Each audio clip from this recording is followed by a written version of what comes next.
Warning! The Stone Age Gamer podcast includes a lot of bad language. Cover your motherfucking ears.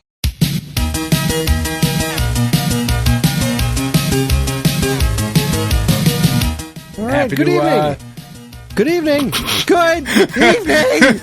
Good I evening. started the show. You shut the fuck up. What's wrong with you? Welcome to the Stone Age Gamer podcast. Do you feel welcome? Because you're fucking welcome. I am Kris Randazzo, and joining me tonight is the most wonderful man alive, Dan Ryan. Aw, that's what happens when you don't have time to write a shitty one. That's right. Love it. I can't be arsed to be clever. No, tonight we're theoretically doing the 10, 20, 30, 40, but I didn't have time to write a script. So, I don't know. Maybe we'll wing it. Maybe we'll talk about antelopes. I don't know. We don't know what's happening. All I can say is that the Stone Age Gamer podcast starts now.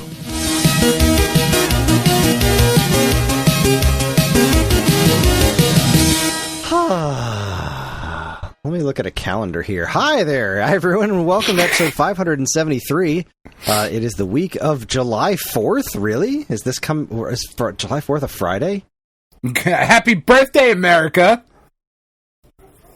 Yeah. Or something. That's about all I know that I feel I'm going to be doing. Patriotic. Oh, yeah. You know.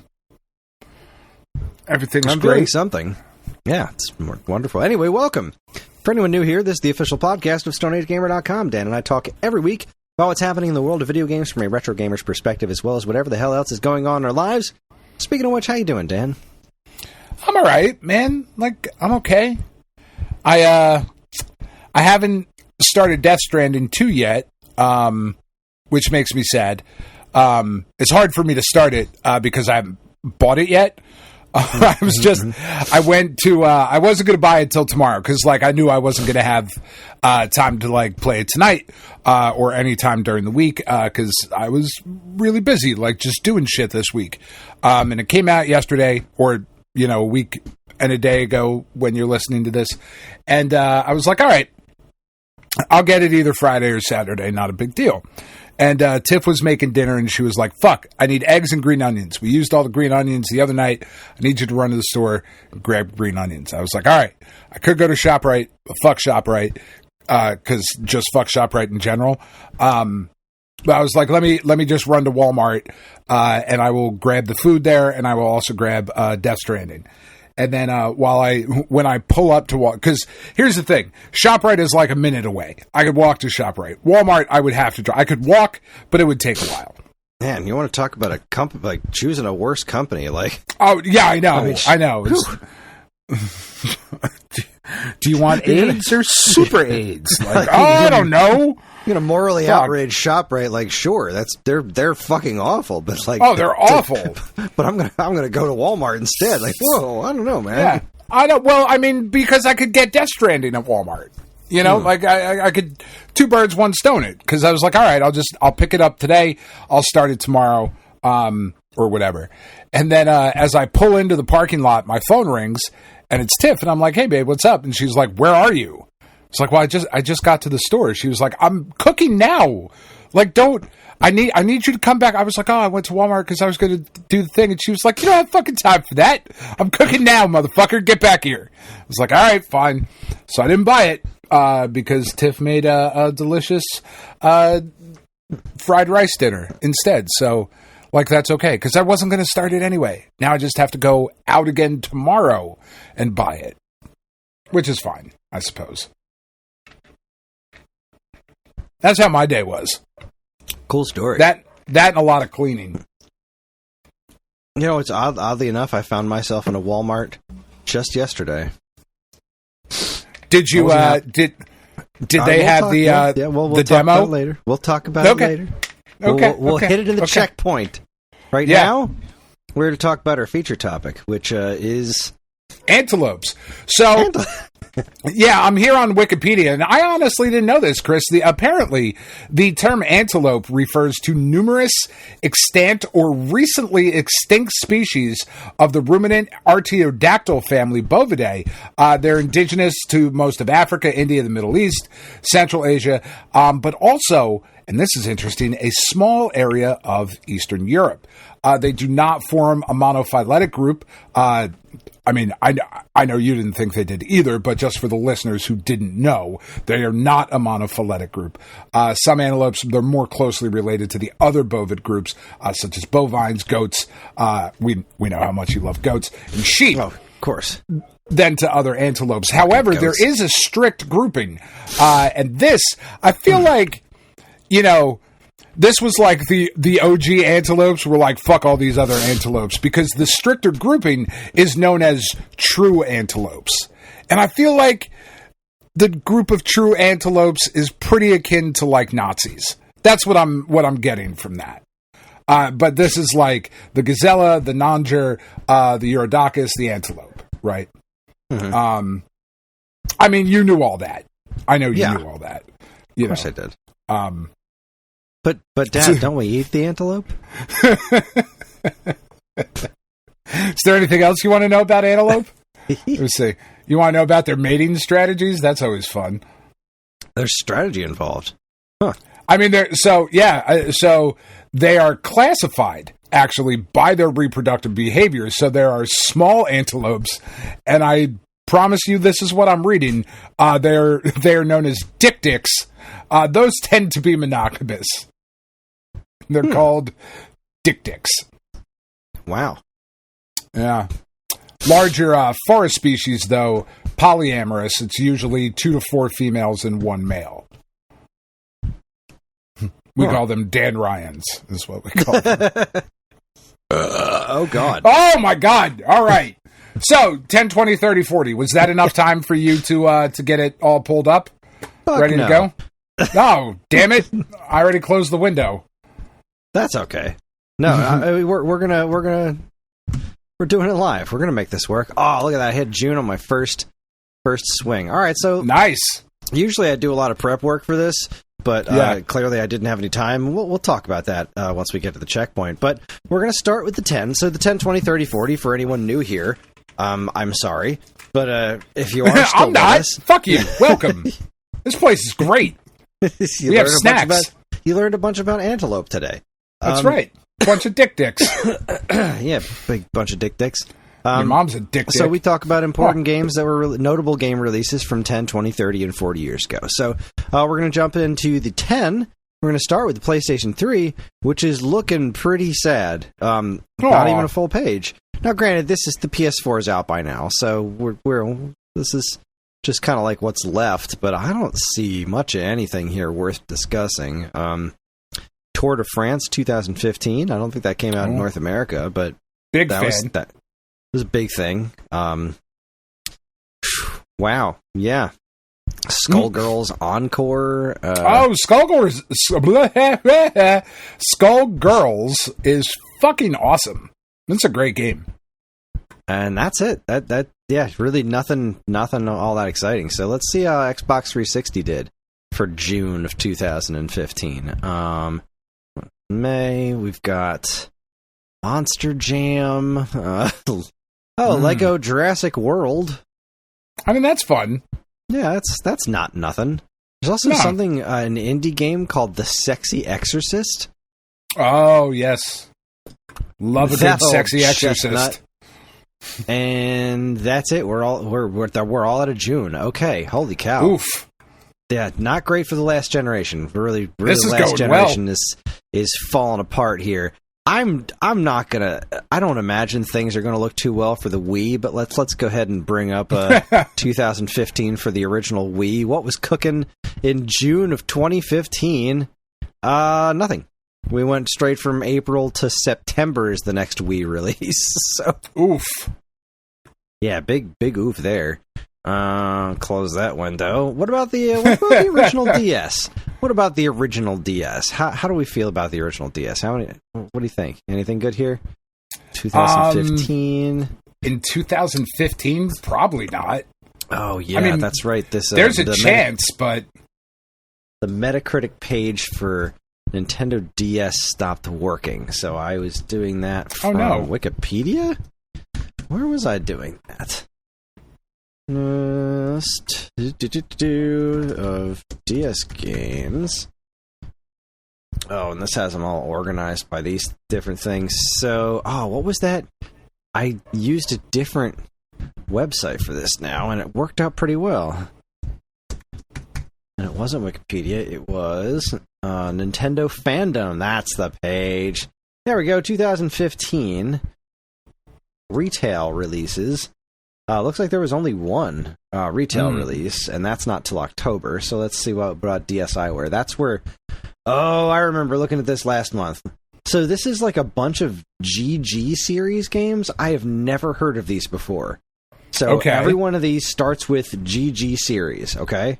It's like GG series, Altered Weapon, GG series, Assault Buster. Okay, so I'm going to stop saying GG series. This is all in June 2015. Black X Block, Cosmo Rally, Exciting River, Hero Puzzle, The Spiky Blowfish, All Breaker, Conveyor Toy Packing, Shadow Army, The Hidden Ninja Kagemaru, Air Pinball Hockey, Drilling Attack, Energy Chain, Great Whip Adventure, Gnocchi, Run and Strike, The Last Night, Throw Out, and Vertex. Okay. The company that made these is Genterprise. I have never heard of Genterprise before. No. And I've never heard of any of these games before. But they just vomited all over the DSiWare shop. I want to know more about Genterprise. I don't see an official website for them. Let's see what their Moby games... Wow.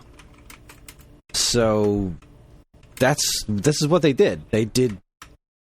I don't even know how many of these GG Series DSiWare games there were.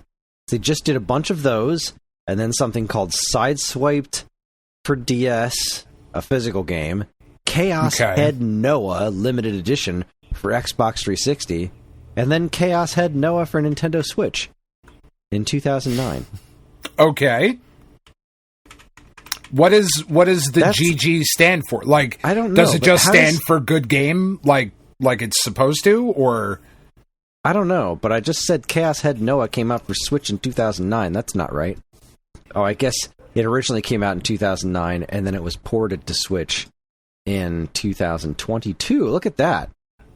So I think these guys might actually still be around? Okay. How bizarre. Vector. What even is this? Some dorky little puzzle game. But I want to know what the GG stands for. I want to know something about this company. How odd. Yeah, that's really weird. Yeah. All right. Well, the things you learn. Man, I just had a thought, and it was like something kind of important, and it has completely left my headspace. Anyway, let's see how much utter garbage was dumped on the PSP this month. It might actually be less than the less than usual. Yeah, no, it looks like it's actually no. Yeah, we're out of 2015 stuff. Nothing in June, and then we're gonna hit one in July, and then we're all the way off in September. Yeah, PSP is almost done. PSP is almost done. All right, so that was the previous generation. Really weak. That's some anemic stuff. So let's see how the PS4 was doing in 2015. I mean, I have to assume better than the PS3. If it's not, then really, or what are we doing then here? What are we even doing? It's time. It's just time to pack this up. Yeah. All right, let's might see. as well stop now. There's 23 pages of 2015, so I'm going to skip straight to, what do you think, page 14? What does 14 give us? Ooh, 14's July. Yeah, we hit June. All right. Look at that. Nailed it. Look at that. Okay, now we've got a ton here. We've got a ton of June games. We've got The Escapists. I know that's a game that people care about. Yeah. I've never tried that one. It's supposed to be about breaking out of jail, right? Yeah, I don't think I liked it when I played it. I don't remember Doesn't look liking like it it's for me. Yeah, I don't remember loving it. Oh, hey, Tour de France 2015. Oh, there it Look is. at that. Hit the PS4 a month later. Shantae Risky's Revenge. The Witcher 3 Wild Hunt. Oh no, that's just some DLC for it's some DLC for this DLC? I don't know how to feel about that. Wild Hunt is Witcher stuff.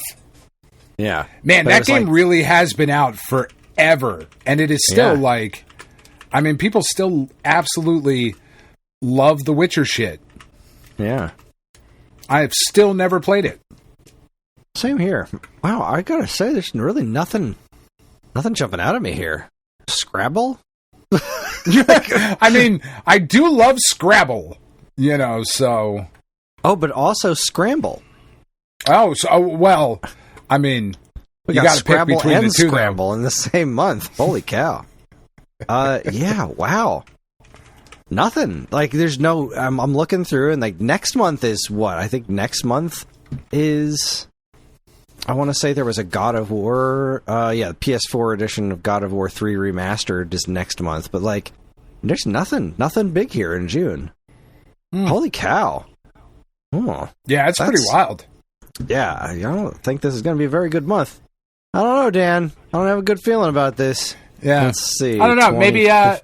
Maybe, Chris, maybe I will finally pick up The Witcher. We are in the Steam sale era right now. And so Witcher 3 Wild Hunt, and then Blood and Wine and Hearts of Stone, all of that stuff is $10 currently. It's pretty for steep. like for all of Witcher 3. I don't know. Well, while you think about that, I'm going to see what's going on in the world of the Xbox One. What does the Xbox One got for us? We got some sort of Call of Duty collection here. Something called Massive Chalice? Oh, that's what I call it. Ooh. Want to take a drink out of my massive chalice, Chris? Wow. Wow. How about Steam? Oh, Went there. SteamWorld Dig. There you go. Oh, yay. I love SteamWorld Dig. Payday 2. That game is so good. Lego Have Jurassic you World. played any of the SteamWorld games, Yeah, Chris? I played SteamWorld Dig. Yeah, you liked it, right?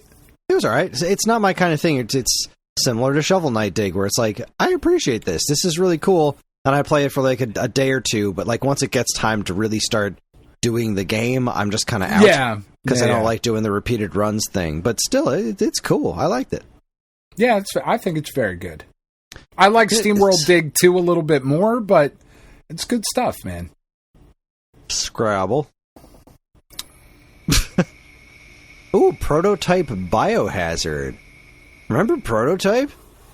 I do. I remember Prototype was supposed to be like the hot shit. And then, I mean, I feel like people like the first Prototype, but then it just kind of went away, right? Like, I'm not making that up. I think you're right. I think the first Prototype, because it came out around the same time as Infamous, right? Like, yeah, I think. Oh, Infamous. God, what Scrabble. the fuck Got is it. wrong with me today? I am scrabbled and scrambled. Infamous is fucking awesome. Those games are. oh, Prototype Biohazard was July. I'm sorry, I moved into July. Oh, God damn it. I take it all back. Evan, Yep. edit this whole part out. Just a whole bunch of Witcher content, some re-releases, Payday 2, Elder Scrolls Online, Tamriel Unlimited. I mean, you don't want to put your limits on your Tamriel. No, I never do. Yeah. What kind of Bush League nonsense is that? All right. All right, will you be our savior for 2015? Because June 2015 is looking dire. Yeah. Not great. Boy, this is a tragedy. The Wii U is only to their entire 2015 on Metacritic is only 8 pages. That's sad. It's unfortunate. Like the whole year? The whole year, there's only 8 pages of Ouch. releases. That is not what you want. Not so much. Wii U was I know there's a lot of retroactive love for Wii U, but living through it. Which I feel like is misplaced. I mean, it's great now when you can just pick up the system and all of its good games, you're good to go. But like at the time when there were so few and far between, it was, if this was your only system and you had time to play video games, then it wasn't so great. Now, if you were like me and it was your only system and you had no time to play video games, it was actually pretty good. Because you weren't playing it any damn way. Yeah, you know, like every couple of months you get something and it's great. And then you, like last month we had Splatoon. I don't need anything in June. I'm busy. Let's see. That's fair. Lego Jurassic World. Art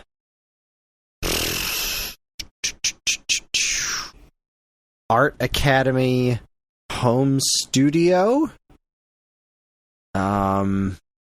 That's pretty much it. We're looking at like Michiko Jump and Shiftlings and Doki Doki Tagami. Like, yeah, just nothing. Just nothing. Just whiffing left and right here. All right. How about the Ouya? Come on, Ouya. Bring us the goods in June 2015. We had one game, Collateral Damage. Nailed it. Okay, moving right along. Is it Collateral or Cat Lateral? Is it that game? Oh God, is it Cat? It doesn't make it. It doesn't make it better. I'm just curious. Waste my time and go back and make sure. Well, I want to make sure that we're being accurate, Chris. You're right. It's Cat Lateral Damage. Yeah, I thought so. A first-person video game in which the player plays as a cat. The goal of the game is to knock as many of the player character's owner's belongings onto the floor as possible. See, now that sounds like a good game, but it looks terrible. Yeah, I mean, that does sound like a good time. But just knock over your owner's shit until they beat the crap out of you. Been there. Yeah, I know. You like beating cats. I do. Oh, I don't know. Let's go with page 8. See where that gets us. Oh, that brought us back to April. Okay. June. All right. June for 3DS. What do we got? What do we got for June and 3DS? Angry Video Game Nerd Adventures. Nope.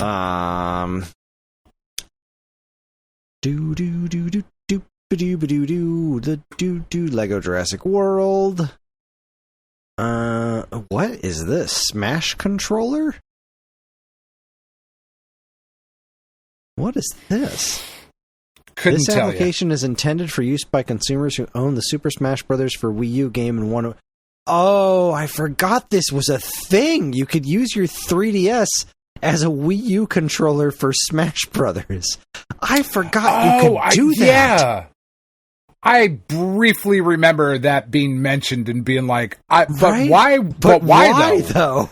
Why would you do that? I guess it's cool that you can. You just don't have any more controllers, I guess. But wow, that's okay. Wow. All right. Well, there's our best one so far. Oof. A controller application for 3DS is the most exciting thing we've found in 2015. But we've been saying for years that like the summer is bad, and then I feel like every time we read the list, we're like, oh, maybe it's not as bad as I remember. No, this is what I remember. This is what we were talking about. Of like, yeesh. Hey, it's not over yet. We've got PS Vita. All right, PlayStation Vita will surely. There's surely just in sheer quantity of hentai. There's going to be enough. Just Lego Jurassic World. I thought you were going to say Lego hentai. I don't know if this is enough deer yet. Oh, Dynamite deals. Dude. What are these Intellivision Amico games? Super Space Serpent. Well, no, they're not family friendly, Chris. So right. Oh God. Discovery. This might be a terrible idea. I'm already mumbling my words, and I'm going to pour beer on top of it. So you should probably drink the beer. Oh yeah, just don't. Just it is pouring it around. I got to be honest with you though. Like I don't love like Budweiser and like all the macro lagers and shit like that. If I'm going to drink a lager, it's going to be like Pabst, or every now and again, my buddy Rob and I make a trip to State Line Liquors in Maryland, where I get National Bohemian. And fuck, do I love this beer. It is so good. Natty Bo is where it's at, Chris. Okay. Well, I just want to let you know that there was a game released for PlayStation Vita in June of 2015 called Hyperdimension Neptunia Rebirth 3 V-Generation Additional Content Package 2. That's my favorite of the Hyper Neptunia Dimension V Rebirth. What did you say? I don't remember now. I already forgot. I stopped listening halfway through. It's all over. That's nothing. That's 2015. Oof. The 3DS controller for Wii U that's my winner. That's who I call victory. Wow. Oh God. All right. That's 2005. Bad, 2005's been killer. All right. 2005 has been good to us all year long. And I feel in my bones that 2005 is going to remind us that good games can come out in the summer. So we're going to start with the PlayStation 2. We're in the 20 now. We're going to look at PlayStation 2. Wow, page 10 only brought me to September, so let's go with page 15. All right, here we are. We're in July. We'll get back there. PlayStation 2 was good stuff. You know, they knew what they were doing back in those old days. They did. Releasing games, full games without DLC.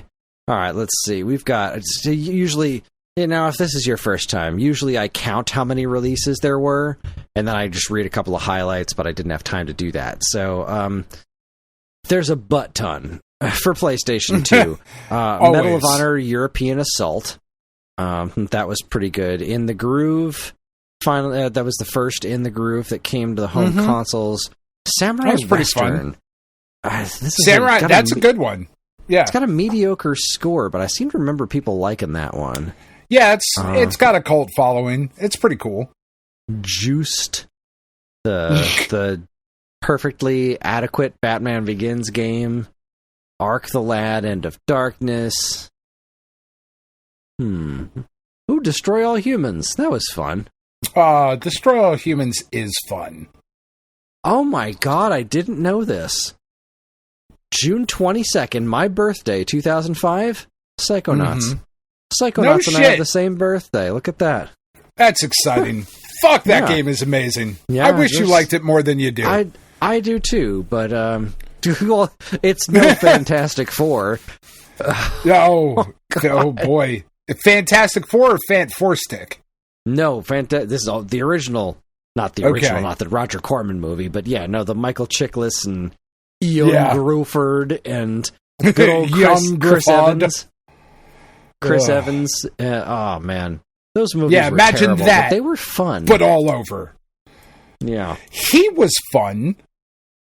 His relationship with Thing, like the Johnny Thing relationship was good and well portrayed. I hated the suit they put Thing in, though. I thought he looked terrible. Yeah, he looked real bad. Yeah, that was not a good look. Real I'm excited bad. about this new one. First Steps looks pretty good. I think so, too, man. I really, really hope it's great. Yeah, I think that's about it. All right. Not terrible, right? We're like coming off of what we just came off of. Like, I mean, Psychonauts is, in my opinion, like Psychonauts is like top 10 games all time. Yeah, so like, it's pretty fucking good. Destroy All Humans is solid. Juiced was that's one of those racing games. That was pretty good. It's got a 68 Metascore. That's not too shabby. Yeah, not bad. No, that'll do. Yeah. Okay. All right. We're back on track here. We're back into the realm of decent game releases. So let's see. 2005 for the original Xbox. Let's see what the competition has cooking in 2005. Oh, messed that up. There we go. 2005. We've got 10 pages. Let's go right for the middle. Let's aim for page 5 and see what month that brings it. Not page 53. That doesn't exist. Page 5, again, brought us to September. All right, well, let's just go page by page and see how long it takes to get to June. And we're already there. Okay, June on Xbox. Goodness. All right. Oh, boy. Oh, boy. Oh, boy. All right, so we've got the Medal of Honor European Assault was there, too. Grand Theft Auto San Andreas. Now, yeah, I mean, that's that was pretty already big. It was already out on PlayStation at this point, but still. That's one of the biggest games ever. Juiced was here. The legendary Capcom Fighting Evolution. That was just so profoundly bad. Batman Begins, Conquer Live and Reloaded. Oh, that's good. Yeah, it's I like good. that. Destroy All Humans, Fantastic Four, King of Fighters, Maximum Impact Maniacs. Okay. And that's it. Not bad. All right, it's pretty then. solid. Pretty solid. Yeah, it's not bad. Not as solid as PlayStation 2 because it didn't have Psychonauts, obviously, but pretty okay. Now, correct me if I'm wrong, Chris. Yeah, Didn't we already talked about Psychonauts though, because it came out for Xbox. It first, came out for right? Xbox first, yeah. Right. Okay, I thought so. I mean, still though, like that doesn't change the fact that it's fucking great. But that its PlayStation 2 debut was on my birthday. You're welcome. Yeah, I appreciate it. I do. Meanwhile, the GameCube had not great 4 games. Digimon World 4, Medal of Honor European Assault, Batman Begins, and Fantastic Four. Yeesh. Not what you want. No. Their next month doesn't look bad, though. So, July's going to be okay for GameCube, but oof. Not great. All right, so PlayStation 2, that gets the win hands down. Let me check my notes here. I want to make sure there's no new platforms that came out this month.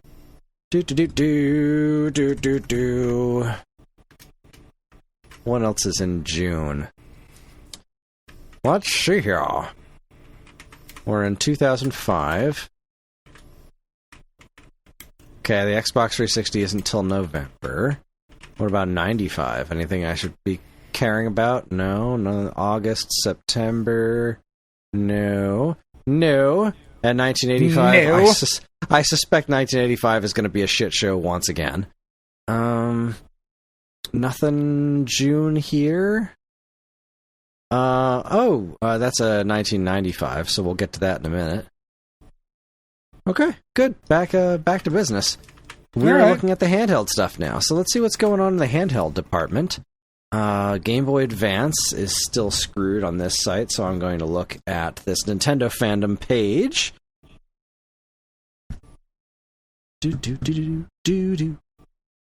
All right, let's see here. North America, 2005, June. We got a handful of games. We got some re-releases of, SpongeBob and Fairly Odd Parents, Finding Nemo and Monsters, like the little dual pack releases. Batman Begins, Yoshi Topsy-Turvy, which was okay. Mega Man Battle Network 5, Team Colonel and Team Proto Man, Fantastic Four, Riviera the Promised Land, that was an Atlas RPG that some folks liked. Disney Magical Quest 3, starring Mickey and Donald, and that's about it. All right. Yeah, that's fine. Yeah, fine. A perfectly cromulent month. DS? Oh, good. The original DS. We did this already. Man, DS... DS was still kicking 10 years later. Isn't that wild? That is wild. It really is. All right, let's see. Where were we on? That's DSi where... So let's see. Retail DS games in 2005. June. So this is kind of like where the DS was finally starting to pick up steam after its kind of... I wouldn't say rocky launch, but kind of just slow launch. Yeah. But this month we got GoldenEye Rogue Agent, Bomberman, Kirby Canvas Curse, what a fantastic game that is. Meteos, which is another just absolute killer game. And Splinter Cell Chaos Theory, which if memory serves was shockingly okay on DS. Not great, but like not too terrible. Kirby Canvas Curse and Medio is right there. Just those two are fantastic games. Yeah, that's pretty good. I played good. the heck out of Medios. I loved that game. Medios. All right, PSP. Hit me with what you got. 2005. PSP was still getting garbage 10 years later, too, but... Woof. All right. Woof. Can't say I'm overwhelmed with confidence right now that the PSP is going to hit us with some bangers, but let's see. I don't feel like you should be. Bomberman Panic, Midnight Club 3 Dub Edition. Dub. Get them dubs. Dead to Rolling on Rights dubs, Kris. Reckoning. Yep, that's it. that's it. Some Wipeout Pure DLC. That's literally it. That's all we've got. Okay. All right, fine. Screw you, PSP. What about the Nokia N-Gage, huh? Now nothing but bangers. All bangers all the time. All bangers, no mash. They had one release. One release. Shut up. Fuck's wrong with you? I'm so sorry. I shouldn't be allowed to say bangers, things. No mash. That was good. I liked it. I approve. Xanadu next. So, okay. It got an exclusive Xanadu spin-off? Good old Neon Falcom games on your taco talking side phone. All right. Hey, man. They were trying.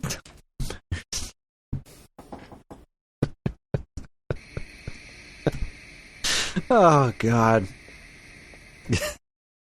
They were doing things. Well, they were side talking. All right, 1995. Let's go back 30 years to the old 30 here, and we'll start with arcades. June was the release of the original Street Fighter Alpha. Oh, I do love the Alpha series. It's really, really good. Like, it started good, and then, it just got better and better. It did. Alpha 3 is just such a good fucking game. I just remember X-Men Children of the Atom and thinking that was like the most perfect art style I'd ever seen in a video game. And I was like, this is great. It would be awesome if they applied this to Street Fighter. And then I saw Street Fighter Alpha and I was like, holy shit. Just the way this game looks is out of control. And you've got the Final Fight characters like Sodom in there. And Relento, and now, was he in Alpha 1? I don't think so. Was Relento in Alpha 1, or was he Alpha 2? I don't remember. I don't remember either, but you still, keep talking. I'll look it up. Street Fighter Alpha was just absolutely... Guy looked so good. I love this art style so much. It's still probably my favorite art style I've ever seen in a game, is that the X-Men versus Street Fighter, Marvel vs. Capcom, whatever, before things went polygonal. These are just some of the best sprites anyone's ever drawn. And they animate brilliantly. The original Street Fighter Alpha was so good. But you're right, they just kept getting better. Like Alpha 2 was better phenomenal. and better. And then Alpha 3 was just out of control good. It was, as they said, Street Fighter perfection. If it's not perfect, it is fucking damn near close, man. Yeah, that game is just all time. No, the original roster for Alpha was Ryu, Ken, Chun-Li, Sagat, Birdie, Adon, Guy, Sodom, Charlie Nash, Rose, and that was it. And then the boss characters, sprite in Street Fighter so Alpha. Awesome. Yeah. Just unbelievable. Because I never thought Sagat looked all that cool in Street Fighter 2. And then Street Fighter Alpha happened, and I was like, holy crap, look at this dude. He is just a freaking building. He's unbelievable. God, he's awesome. He's awesome. Then you could also be Bison, Akuma, or Dan by different codes or whatever. Not the last time we'll be discussing Dan on the show tonight. Ooh. So, moving out of the arcades, we're going to talk about the Super Nintendo first. Super Nintendo Chalmers. And we've got some winners right off the bat. Like, I haven't even gone down the whole list yet. We're starting off with Hagane, The Final Conflict, one of the most expensive Super Nintendo games. And a damn good game. Yeah, pretty damn solid, yeah. I'm not getting rid of mine. We got Jungle Strike. Oh, we got Justice League Task Force with Super Mullet right there on the cover. God. Not a great game. No. Marvel vs. Capcom, that is not. No, it definitely isn't. Holy shit, Earthbound. Dude. Earthbound. Okay. Judge Dredd, Dirt Tracks FX, Ale Cavalry, and Civilization. Whew, Hagane and Earthbound in the same month. That's solid. Yeah, that's a very expensive month in 30 years. Yeah, it is. Jesus. Son of a bitch, man. Okay. Well, let's see. Oh goodness, I'm sorry. What's the competition up to? What is the Sega Genesis have from June of the 1995, the year of our Lord, 1995? June. Oh, not much. Wow, almost nothing. Let's see. There's Hardball 95, Mutant Chronicles, Doom Troopers, Triple Play Baseball 96, Mighty Morphin Power Rangers, the movie, the game, and Judge Dredd. That was it. That's not great. No, that's 1, 2, 3, 4, 5 games. Wow, not a heavy Genesis month. But what if it's offshoots? What if it's offspring? It's Spawn. Let's see, Sega CD, June 1995. We've got Fatal Fury Special. That's nothing to balk at. No, that's good. And Surgical Strike. And it's all negated by Eternal Champions Challenge from the Dark Side. Oh, God. What a piece of shit franchise. That's just so bad. Not my favorite. All right, but what about the 32X, huh? What of the 32X, Dan? With its 1, 2, 3 June 1995 games, we've got BC Racers, Shadow Squadron. Shadow Squadron's not bad. And Zaxxon Mother Base 2000, which is pretty cool, but really freaking niche. Is it? I've never played it. I mean, it's a Zaxxon game. It's an updated Zaxxon. I like Zaxxon. Yeah, I like saying Zaxxon. I like looking at Zaxxon. Mm-hmm. Zax on, Zax off. I was going to go there, but I thought it was too easy. I want fire tonight. Little low-hanging fruit, you know? Who doesn't love low-hanging fruit? It's easy to get. What about the old Neo Geo? Neo Geo AES. What were you cooking up in 1995? In June, you had one new release. World Heroes Perfect. I like World Heroes, man. I like all of those Neo Geo fighting games. I really do. They're not as good as Capcom. I've never, like, there are very few. Like, Mark of the Wolves, I will argue, is pretty fucking close to as good as Capcom ever made. But I don't know. They just had a really good personality, man. I like those games. I remember liking World Heroes 2. There was some dude with a big mask or something. It's weird. Yeah. Anyway, the Atari Jaguar had no new releases this month. Wonderful. Yeah, they had one last month. They have two next month.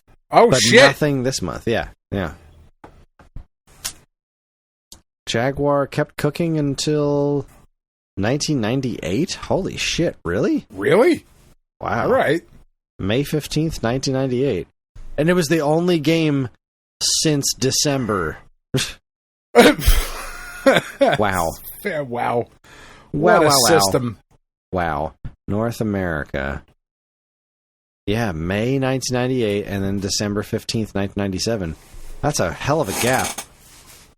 Strange. Oh, well, that'll be fun to talk about later. What about the 3DO? Yeah. Got anything good for us there, 3DO? Does it ever? Oh, sure. It's 3DO. It's full of great games. We've got Syndicate. Full of whimsy. Wing Commander 3, Heart of the Tiger, and Space Pirates. Why is it called Heart of the Tiger? That's a fucking bad name for a Wing Commander game. Well, there appears to be a literal tiger on the cover. Oh, shit. Is that you gotta fly into a tiger and take its heart? Because maybe now I'm in. I'm sending you this picture. He's a tiger dude. Oh, like a guy, like a man tiger, like a were tiger? A Geiger. An H.R. Geiger? Son of a bitch. Wait, is that what H.R. Geiger was? Was he a man tiger? Is that why all of his shit's so weird? Let's see. All right. The protagonist of the previous 2 games is officially assigned a name, Colonel Christopher Blair. Oh, and then you're going to follow it up with THRAKHATH NARKIRANKA Tharkathnarkaranka. No, it's Thrakathnarkaranka, Chris. Jesus, it's not that hard. I mean, he's played by John Rhys Davies. The John Rhys Davies plays Thrakathnarkaranka. Or Karanka. Crown Prince of the hostile Kilrathi Empire. Presides over the execution by disintegration of a group of Terran Confederation prisoners of war. Initiate immolation machines. Wow, this plot is... Holy crap, I'm just looking at the Wikipedia page. This plot is a fucking novel. Did you see the picture of the tiger dude, though? Yeah, I'm looking at Tiger Face. Yeah, he's a big old tiger face. He's better than Taser Face. Taser Face! Wait, what? Game Boy. What's going on the Game Boy? June and we're going to watch that cartoon. Boy. Yeah, we are. I'm fucking stoked. Are jazzed. You? That's a weird thing to be stoked about. Let's see. June 1995, the Game Boy had 5 releases. We had NHL Hockey 95, NBA Jam Tournament Edition, Jungle Strike, Judge Dredd, and Donkey Kong Land. Donkey Kong Land's good. We like Donkey Kong Land. I love Donkey Kong Land. It's good. I think Donkey Kong Land is legit great. You just got to get used to its wonky controls. It is wonky as fuck. But they were like, you know what? We're going to make a Donkey Kong Country game on the Game Boy. It's the best video game story ever written. Cranky Kong. I mean, that is a bold statement. You look at the instruction manual. Cranky Kong's just like, this is right after Donkey Kong Country, and Cranky's like, you little chumps, your game only sold a bajillion copies because of the graphics. You couldn't sell a game with bad graphics if you tried. And Donkey Kong and Diddy Kong were just like, fuck you, I'm in. Let's do it. And Cranky's like, all right, fine. I'm going to call up King K. Rool, tell him to steal the bananas again, and this time you're playing this shit on Game Boy, where you got like 8 frames of animation. Fucking deal with it. And Donkey Kong was like, you got it. And then they sold a whole bunch of copies too. I'm in. But that's the story. I'm not really embellishing very much. I love know that. You're not. I love it with all my heart. I feel like that should be the next Stone Age archaeology. Oh yeah, that's definitely once you're once you're done with Mario, I think you need to go on to Donkey Kong games. Oh, believe me, it's crossed my mind, but I don't know. It's too complicated. I'll die. I'll literally die. What's complicated about those? I will cease to be. I mean, in that case, you might as well do the fucking Wonder Boy shit. Oh, God. That's the one. I mean, I guarantee you, now that I've said it out loud, that's the only one anybody in the Discord is going to want. Sorry. That actually sounds... Because, that sounds fun enough for, see, the thing with the Donkey Kong one is I have to go all the way back to, Game & Watches and stuff. There's so much Donkey Kong. Yeah, that's fair. Wonder Boy is just a rat's nest. Wonder Boy's I'm not going to try to connect lines here. We're just going to go. We're just going to talk. Why are we talking about wampum? Well, one... As a matter of fact. Racism, kids. Look it up. 2... Fucking... Good God. Anyway, the Game Gear had Judge Dredd and the Adventures of Batman and Robin. Go team. Yeah. Adventures of Batman and Robin's pretty good. Yeah, that's not too shabby. The Game Gear version's all right. Judge Dredd, I've never played. I mean, have you even seen the movie? I have not. Because, like, I mean, he goes, like a whole bunch. Or maybe just once. It doesn't matter. It's the only thing that will stick with you. The only thing that matters. Let's see. So, is the Saturn in play now? I think the Saturn's... Yeah, we talked about Saturn last month. This is more expensive than I thought it would be, Chris. What's that? I was just like, let me look up. I wonder how much it would be to get a copy of Wampum, maybe with a box. Holy shit. No.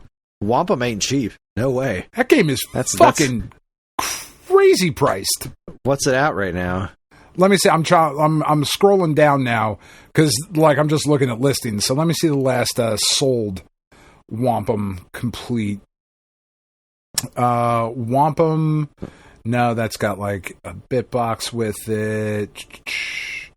Wampum complete with box and manual, $299. $299. It's not as bad as I thought. I mean, that's insane, but that's way more than I want to spend to have a copy of Wampum up on the shelf. Agreed.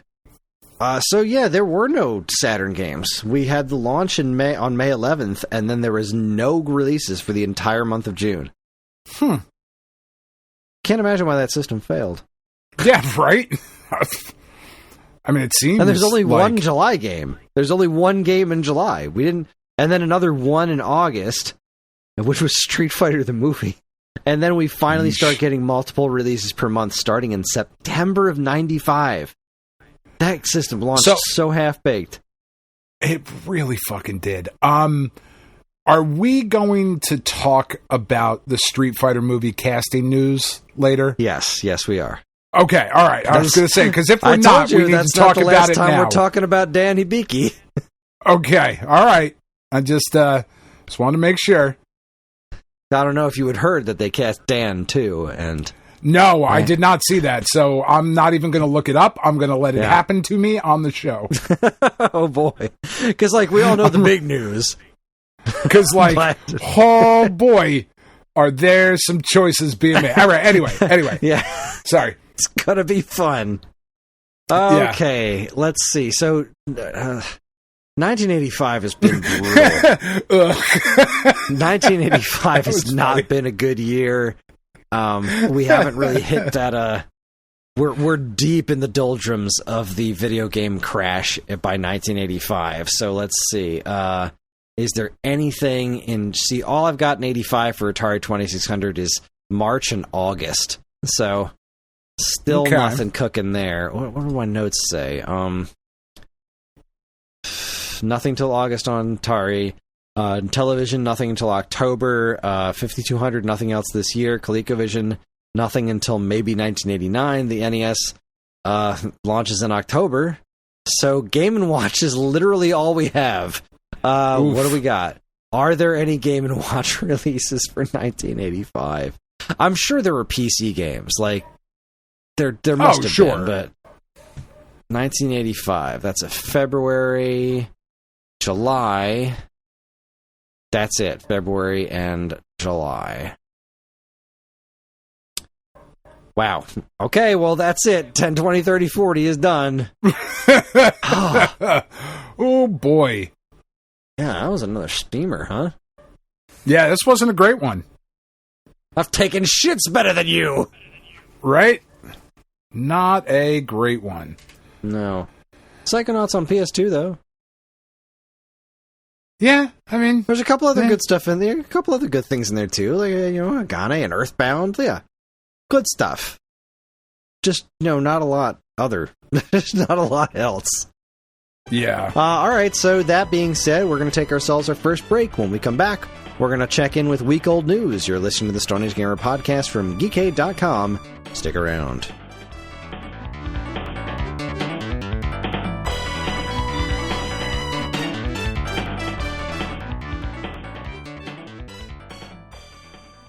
Hey, I'm Ryan. And I'm Andy. Neither of us are David Crane, but we are the hosts of David Crane's Amazing Movie Time.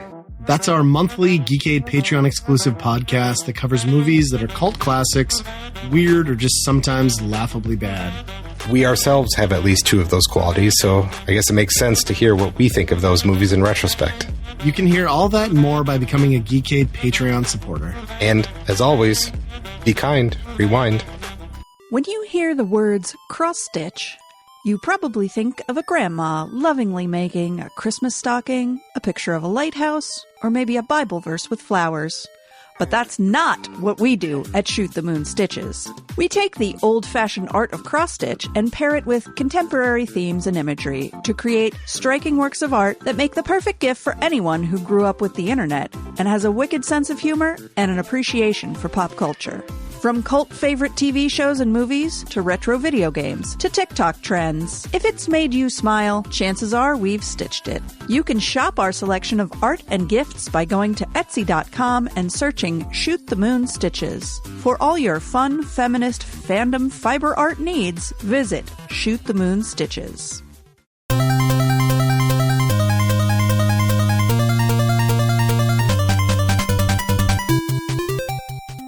All right, everybody, welcome back. It is time for my favorite segment, your favorite segment, everyone's favorite segment. Strap yourselves in for Week Old Nudes.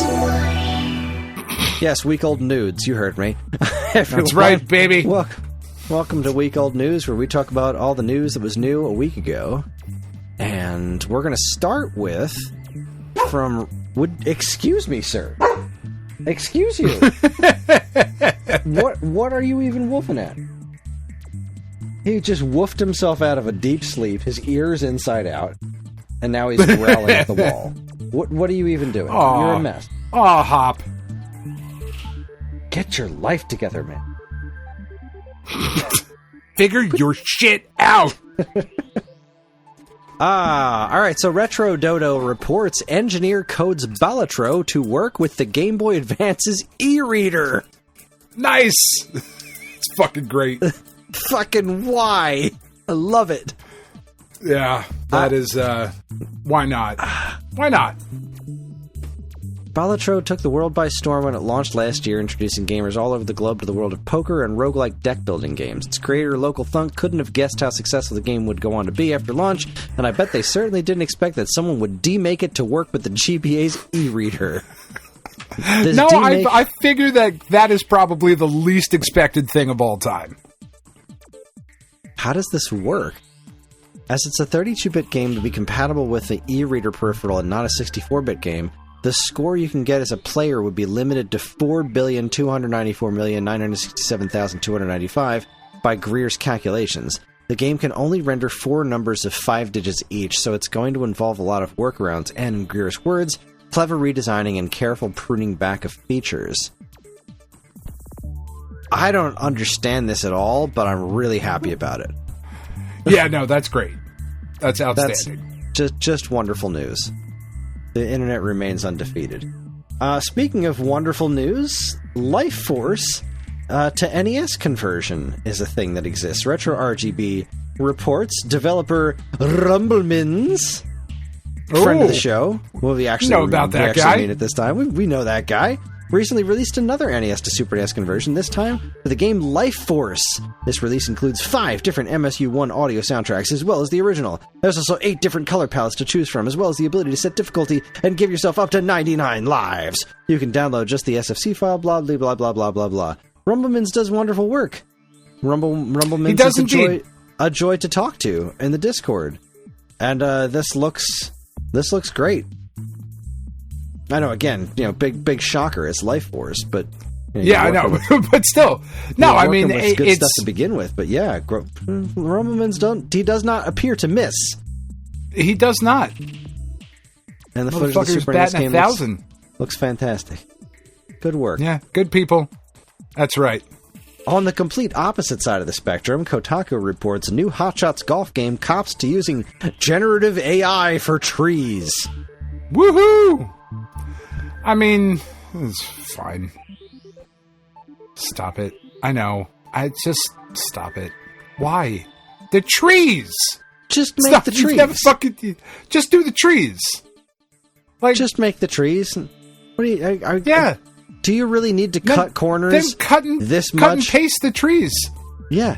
It's a golf game. Make a tree and then cut and paste it. Make a tree.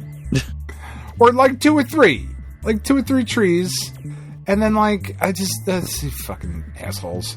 Everybody's Golf Hot Shots brings the fan favorite franchise to modern consoles under one unified name after a nearly decade-long hiatus. Unfortunately, its simple 3-button shot mechanics will arrive alongside some AI-generated junk. Game's Steam page discloses that AI tools were used to make some of the in-game art. I mean, at least they're being upfront about it. Yeah, I mean, if it's using, alright, look.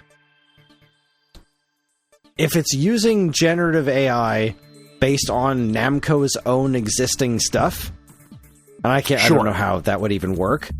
Sure, it's fucking trees. This is what that tool should be for, right?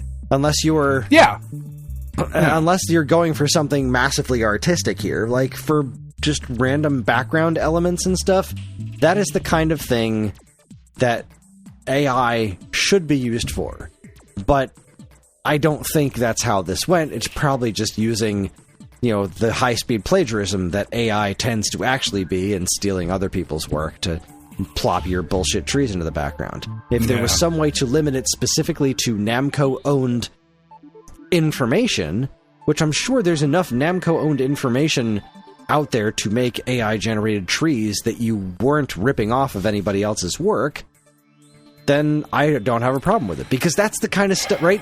Busy work is kind of what its purpose should be, so that you can focus on the artistic things you want to focus on. Now, if you're talking about a game where the background foliage is actually part of the artistic vision, that's a different story. But fucking Hot Shots Golf, that's not what this is about. You should be able to copy-paste trees. Like we just said, you could have made a tree and just copy-pasted it a bunch of times and nobody would care. It's fucking golf. It's Hot Shots Golf. I mean, the internet would definitely care. Oh, after 10 years, all I could do was make a single fucking tree, and this is bullshit, and I feel ripped off. And look at that tree. It's woke. What the hell?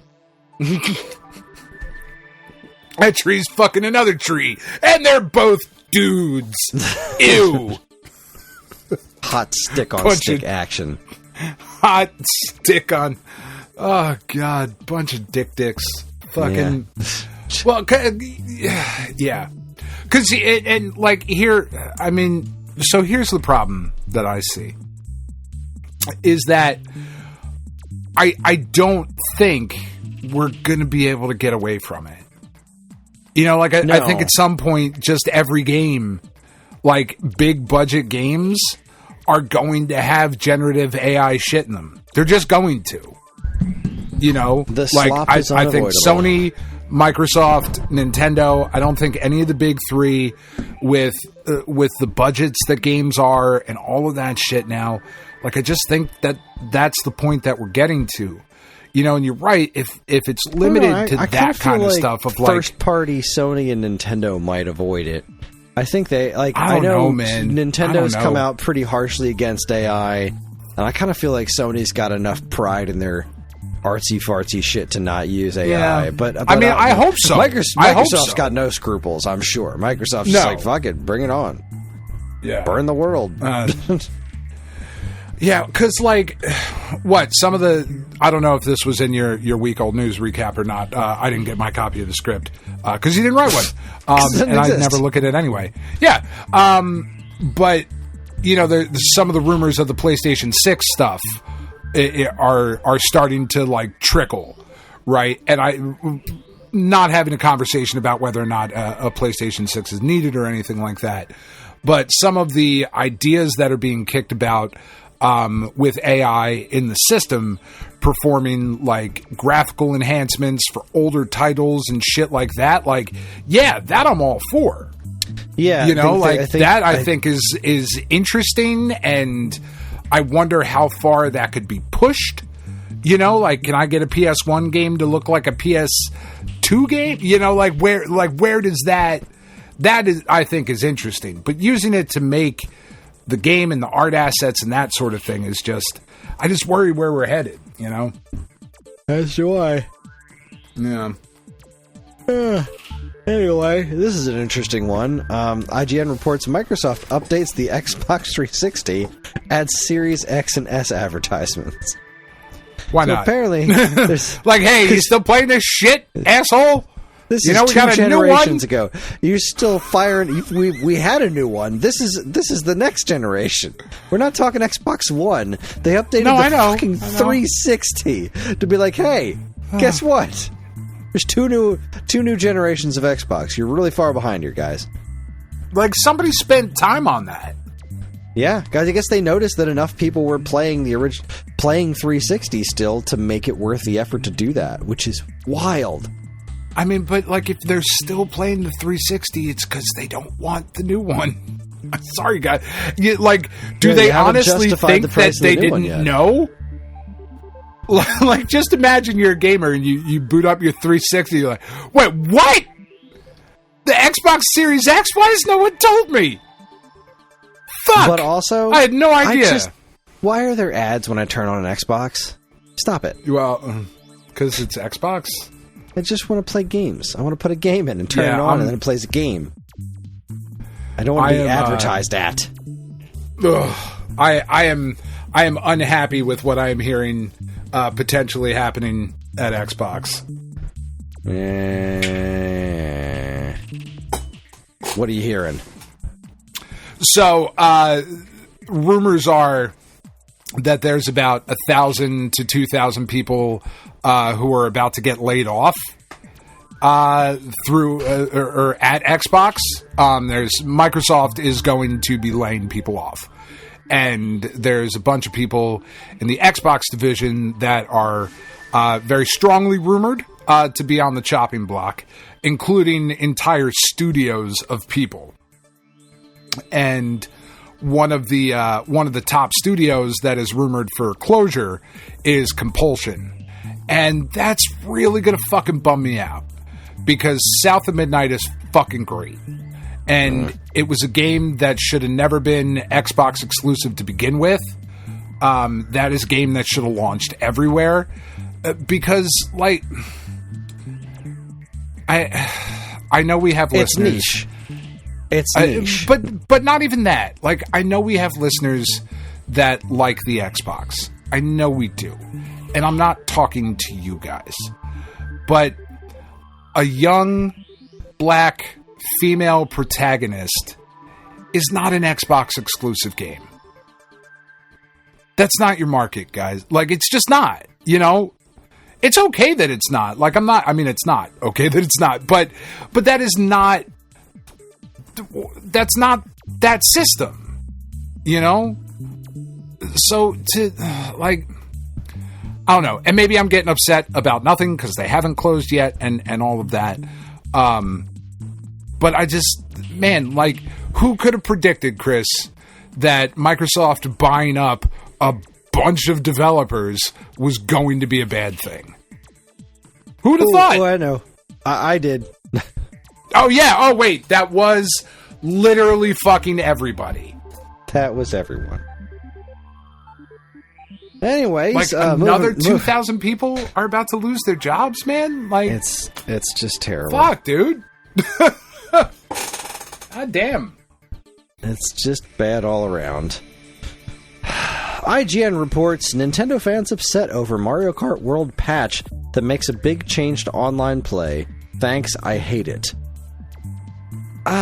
This is confusing to me. So Nintendo I saw the headline and didn't read anymore. So tell me what's up. So Nintendo really wants people to play Mario Kart World in the new way, right? You race, and then you race to the next race. And then you race, then you do one lap of that course, and then you move on to the next race. Which is fine. I don't hate that. But now that I've spent a decent amount of time with the game, I don't like... When I'm playing with my family... Now you just want to race?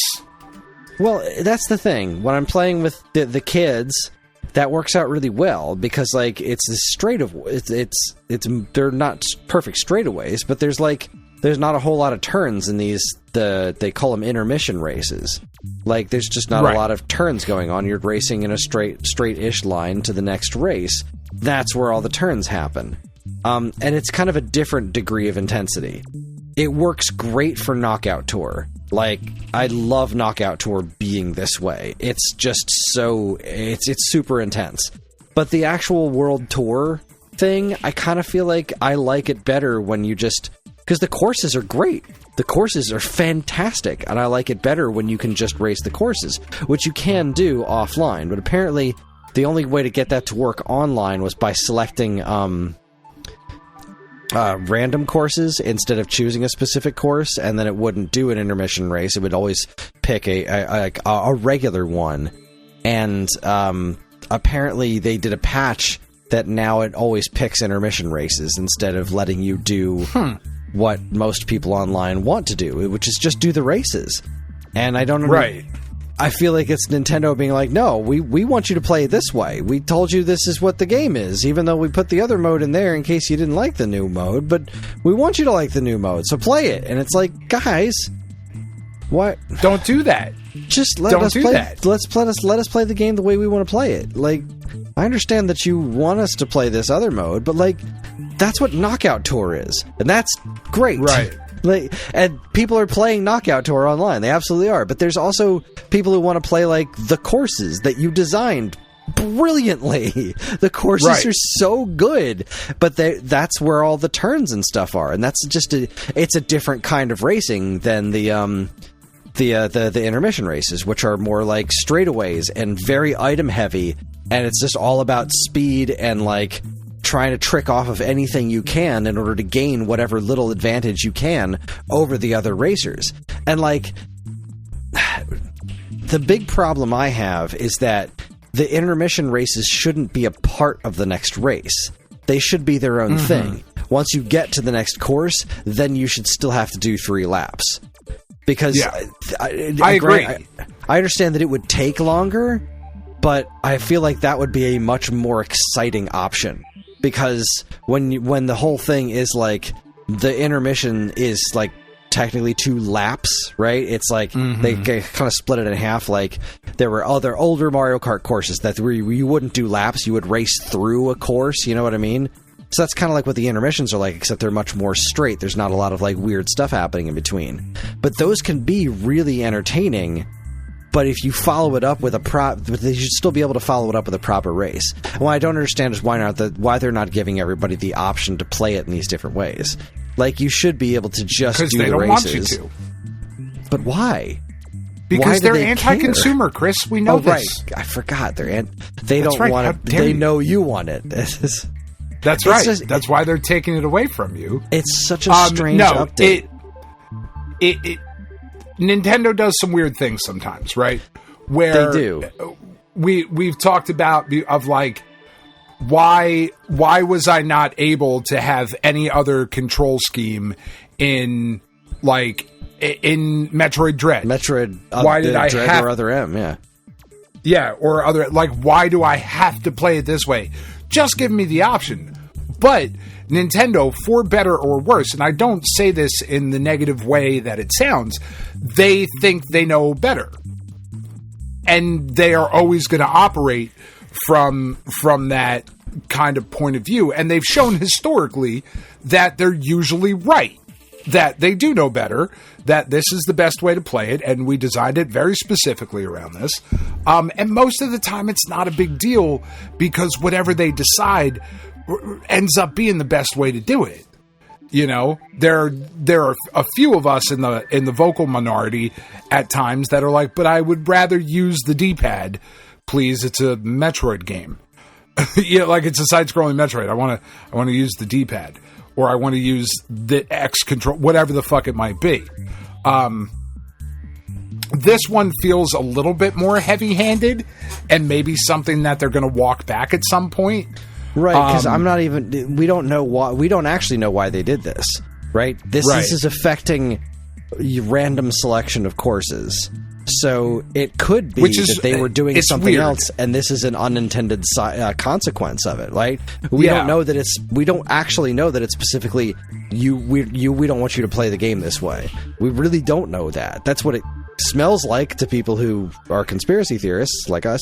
I mean, I wouldn't even say conspiracy theorists like that. I mean, that's what it smells like, because what else could it look like? You know what I mean? Like that. I mean, that's the only thing. It could literally be that they fixed something else in the update, and then it had an unintended effect on the way random course selections were done with online play. That kind of shit happens all possible. The time. It's entirely plausible, but who the hell knows? It's not the last update we're going to get for Mario Kart World, so let's see what happens. So I was feeling a little bit of a way because I just said some shit about South of Midnight and didn't really look at any information to back up my statement, just assuming that I was correct. And now I have just looked at the top-selling games for the 4 generations of Xbox consoles, and I 100% stand behind my statement. That was not the right platform for that game. Anyway. Okay. Mm-hmm. Moving right along.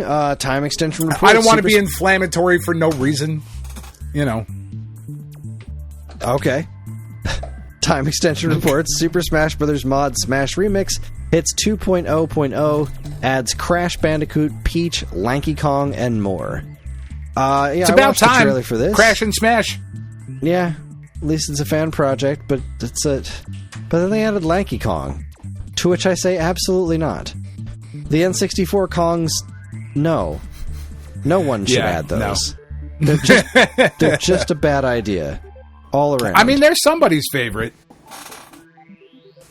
And that person is wrong. Sure, I agree. But still. Lanky Kong. What a terrible character. It's just lazy. It's just lazy. Like Funky Kong. Fuck Funky Kong too. Like, that shit's just lazy. I like Funky Kong. No. Funky's my friend. He's got a surfboard. He is not. And a do-rag. He's not. That doesn't make him funky. It is a blatant fucking ripoff of TNC Surf Designs, Chris. It's fucking lazy. True. Thrilla Gorilla. I know it is. Yeah. Speaking of things that I absolutely They couldn't hate. have gotten him for the game? You hate TNC Surf Designs? How dare you? GameSpot reports Call of Duty Black Ops 6 and Warzone Season 4 Reloaded add Beavis and Butthead and cel-shaded maps. Yeah, man, I saw that. I mean, these were characters from a very specific time. So, I mean, I guess you're hitting the specific nostalgia, I guess, but these look horrifying. Yeah. If you can't run around as Beavis going, "Are you threatening me?" Like, then what are we even doing here? I am Cornholio. Is this Nicaragua? Like, that shit's fucking hilarious. I love that shit. I went and saw Beavis and Butthead Do America in the fucking theater. That movie was hilarious. Oh my god, it's so good. However, it's just... I don't know that I need Beavis and Butthead in Call of Duty. I just don't. Here's a weird point where we're at, though, where it's like Beavis and Butthead in Call of Duty. Like, nah, they should be in Fortnite. Yeah, I guess not Call of Duty. Call of Duty doesn't feel right. It doesn't. It's weird. It's dumb. Fortnite is a much... What the fuck are we even saying? Jesus Christ. But Fortnite is a much better fit for Beavis and Butthead than Call of Duty. Fuck, I hate where we are sometimes, Chris. Me too. And just looking at these pictures... It looks horrid. Are you threatening wrong. me, Chris? Are you threatening me? I feel like you are. Time Extension reports more Amico games released on Switch and Steam as the company still insists hardware is the goal. Nope. Quote, "We are actively progressing with our phased plan." Okay. Are ya? So they've opened Happy Home Games. Chris, which just smells like a shell company designed so that they can release these games and not have to pay any of their investors. I was told that no other platform could do these games. Well, this is why it took so long. They needed to really get in there and reprogram these games so that they could work on other platforms, because nothing else could play them, not except the Amico. It just keeps getting worse. But, yeah, I don't want to talk about that a whole lot more. I just thought it was funny. But anyway, moving right along. Let's talk about the Street Fighter movie casting, shall we? Oh, boy. Okay. Obviously, I assume you're talking about Balrog, right? And fucking Blanca, and fucking Akuma.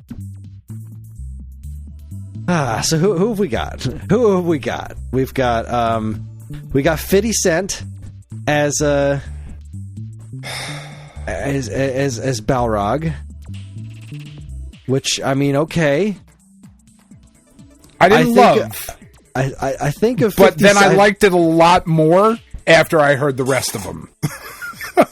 Whenever I think of Fitty, I think of his silly ass Blood in the Sand game with him walking around going, yeah. "Where's my skull?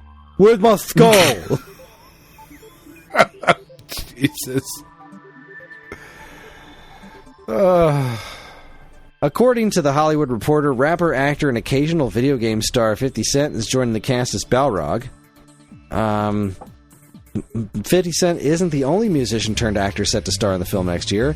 Masked country singer Orville Peck is set to make his feature film debut as the masked fighter Vega, after taking on a handful of theater roles in recent years. Other actors include Mr. Minecraft himself, Jason Momoa, as the eccentric creature Blanca, WWE star Roman Reigns as Akuma, Kalina Lianga as Chun-Li, and Reacher star Alan Ritchson as Guile. Andrew Koji and Noah Centineo are also on board to play the leading rivals, Ryu and Ken. But wait, there's more. Street Fighter movie casts anti-woke online personality as Dan. Podcaster and stand-up performer Andrew Schultz is joining the fighting game adaptation. I mean, what are we doing? This guy has had Donald Trump on his podcast, appeared on Fox News to say that people rejecting wokeness, being polite to marginalized people and recognizing how they have been affected by persecution on several generations, is why Trump is in office again. Here are a few choice quotes. Quote, "As a kid, I was pushed left because of how censorious the right was, waving their fingers, don't use cuss words, this is too sexual," Schultz said to the Daily Beast. "I'm like, yo, I want to be like the Democrats. They got girls sucking dick in the Oval Office. They were cool as shit. And now it's the opposite. The Republicans are getting pussy left and right, and they're the ones who say crazy jokes."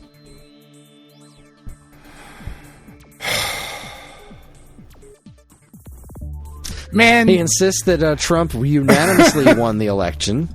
Unanimously. It happened because people were so mad about being told to be nice to people that they decided to send America spiraling into fascism. Either that or pronouns.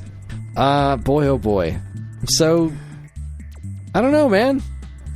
I don't know. Boy. I mean, fuck me, man. So I didn't see that until you just... I wish you hadn't. I wish you hadn't have. I'm sorry. Because it was looking like a fun until dumpster that fire, point, right? Well, yeah, up until that point, it's either the worst movie ever or the best movie ever. I'm not, like, it could have been one of the two. And I don't think there was any in between with that cat. Jason Momoa as Blanca? Fucking Roman Reigns as Akuma? Stop it. What are you doing? I don't know if anybody knows this, but Roman Reigns ain't fucking Japanese. Motherfucker's Samoan. Anyway, he's from fucking Florida. Like, he's as Japanese as I am. Stop. But it could have been, like, he's physically imposing and all of that, and, like, the rest of them, sure. Jason Momoa is Blanca, like, what the fuck ever. That dude is good when he doesn't talk. Was he going to be green? I don't know. But, like... That's a bold fucking move. That's a bold fucking move, man. Is bold the right word? Because that dude is fucking polarizing.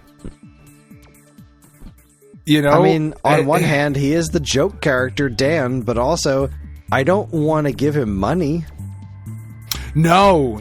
And, like, if that's what the producers and the director are, like, going for, like, some sort of meta commentary on Andrew Schultz being a joke, and that's why he's cast as Dan, okay, cool. I suppose that is a possibility. Also, isn't Dan is Japanese in the game, right? I don't recall. Maybe? Okay. You know what he's not? A motherfucker with the last name Schultz. Not for nothing, he just isn't. Yeah, I don't know what's going on over there at Capcom. I don't know what they're thinking with this movie. It's pretty weird. I fucking hate where we are, man. I really do. I really fucking do. God damn it. I hate having to fucking care about this shit. Me too. That's more, and that sounds like some whiny titty baby shit, and I don't mean it that way. I really don't, but I really do fucking hate having to care about this shit. You know? When I do, Dan. I do. Okay, I right, do, Dan Hibiki. Sorry. Fuck you. Don't put that fucking evil on me. I don't want to be associated with that fucking prick. No, you should have been that character. They should have cast you. I could have been that character. I'm as fucking Asian as that dude is. That's for goddamn sure. Roman Reigns might be a little bit more Asian than me. However, I mean, he's definitely more Pacific Islander. But, fucking Andrew Schultz, I don't... Good comedy. All right, well, that wraps up week-old news. That's all we've got. So we're going to take ourselves another quick break. When we come back, we're gonna hit you with the checkpoint. There it is. There it is. Brain Worky. You're listening to the Stone Age Gamer podcast from Geekade.com. Stick around.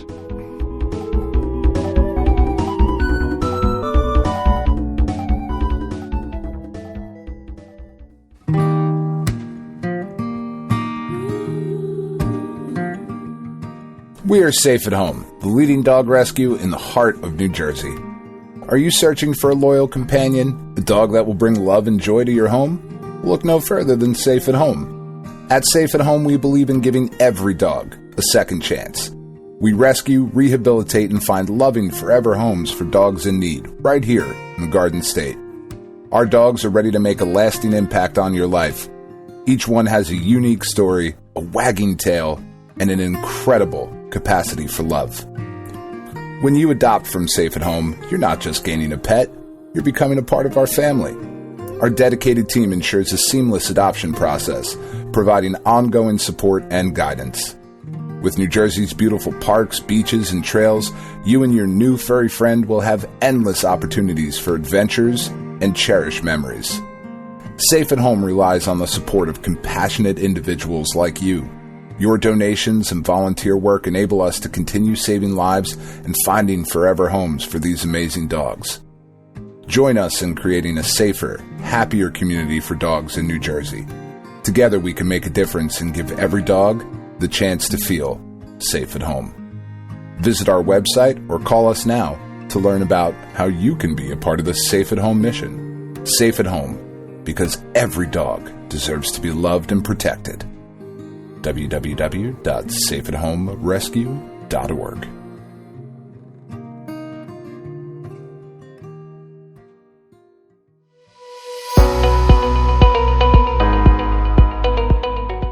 Hi everyone, Kris here. Podcast listening is free, but podcast creation is not.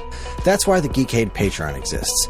In an effort to help us pay the bills, we've got a Patreon page set up where you can gain access to our monthly podcast topic schedule, get early access to many of our shows, and more. If you'd like to help support Geekade and keep these shows running week after week, head over to the Geekade Patreon page, linked in the show notes of this very podcast.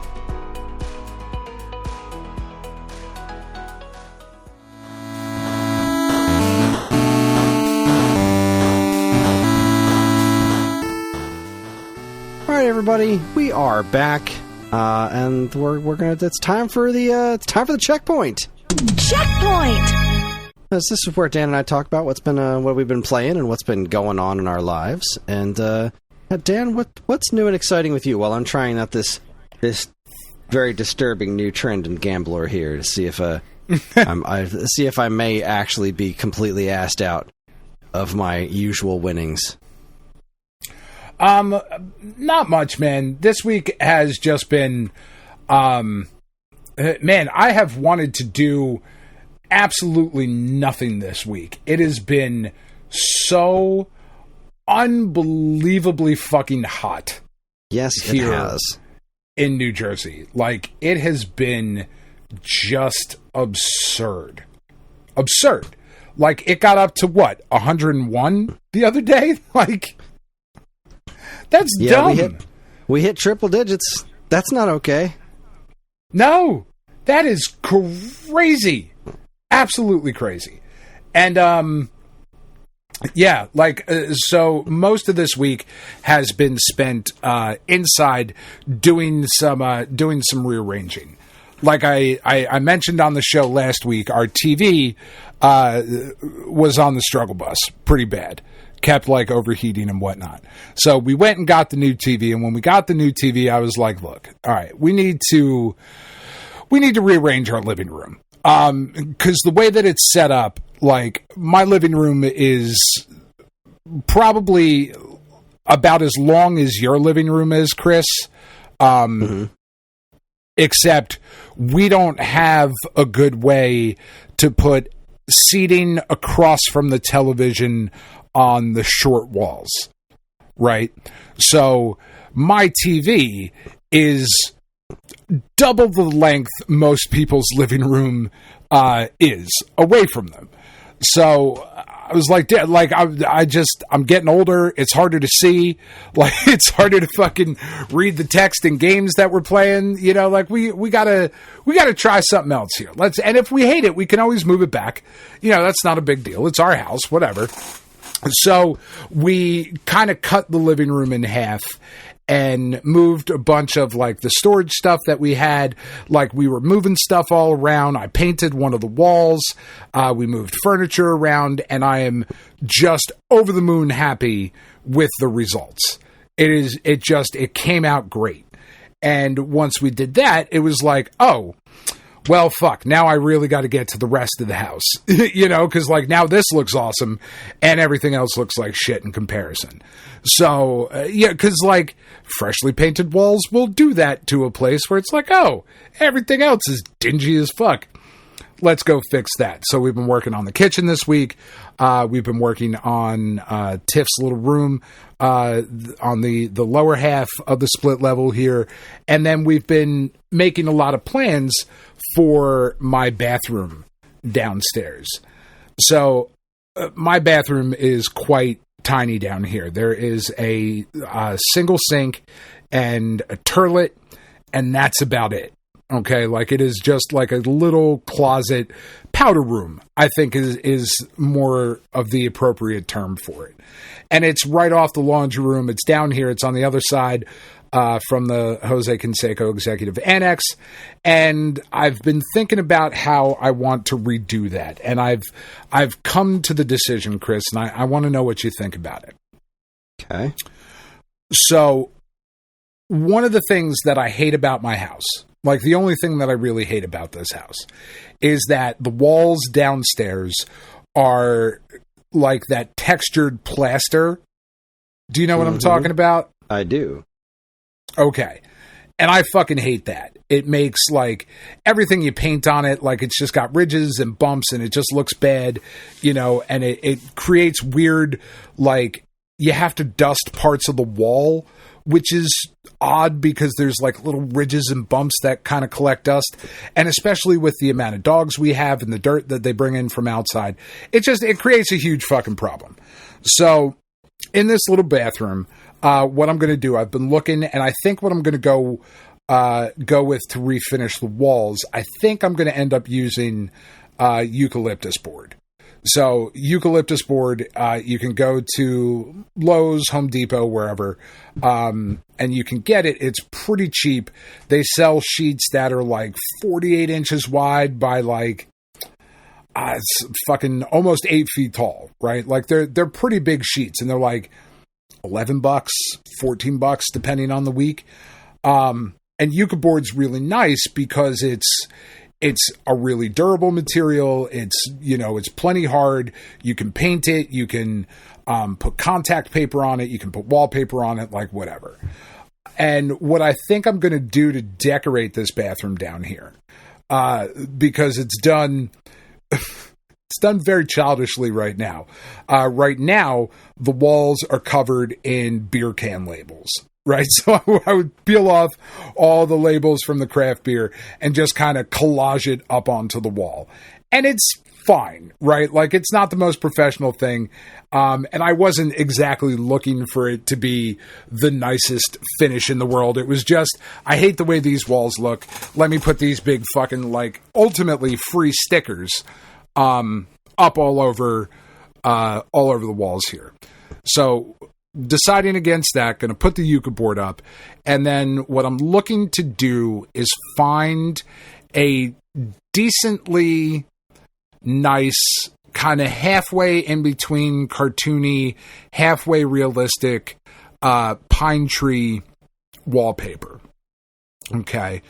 Because I want to decorate the bathroom in like a weird New Jersey theme. Because I particularly like, even though it's been hot as fuck, I particularly like this state. I have lived plenty of other places to be like, fuck you, New Jersey is the best state in the union. We don't like you either, so fuck off. But I don't want to have that like everywhere in the house. So I figured what I'll do is I'll get like a Pine Barrens wallpaper, and I'll get like a nice framed picture of the Jersey Devil and like Tilly from Asbury Park, and just like weird, quirky New Jersey shit to put in the bathroom. What do you think? That sounds good. Is that like that? That's a nice way to do New Jersey without being like, New Jersey, it's home, fuck your mother, like whatever, like that kind of shit that people put up, I mean, I don't know. Fuck your mother sounds pretty solid. I mean, that's pretty Jersey. Like, our state bird is the middle finger. Like, I get it, but I still want it to be kind of weird and quirky. So right now I'm on the search for the perfect wallpaper for my weird New Jersey bathroom. That's been a not insignificant part of my week. And I have not quite found it yet. So, yeah, a lot of cleaning, a lot of rearranging, moving like big furniture, trying to, like, we did one part of the wall, looks like a built-in. I'll try to take some pictures this weekend. I got some of the before pictures. I just didn't get any after pictures. So I'll put them up on the Discord and whatnot. Because I really, really am happy with the way it came out. I think it looks great. I love, I was able to, I think most importantly, move my speakers for my turntable and my surround sound system. I was able to move them further apart to get more of a stereo effect, right? Like, the closer they are together, the less the stereo sounds like stereo. So, able to move those a little bit further apart. We kind of redid all the boxes and storage cubes that are up there, and I've been relatively happy with it.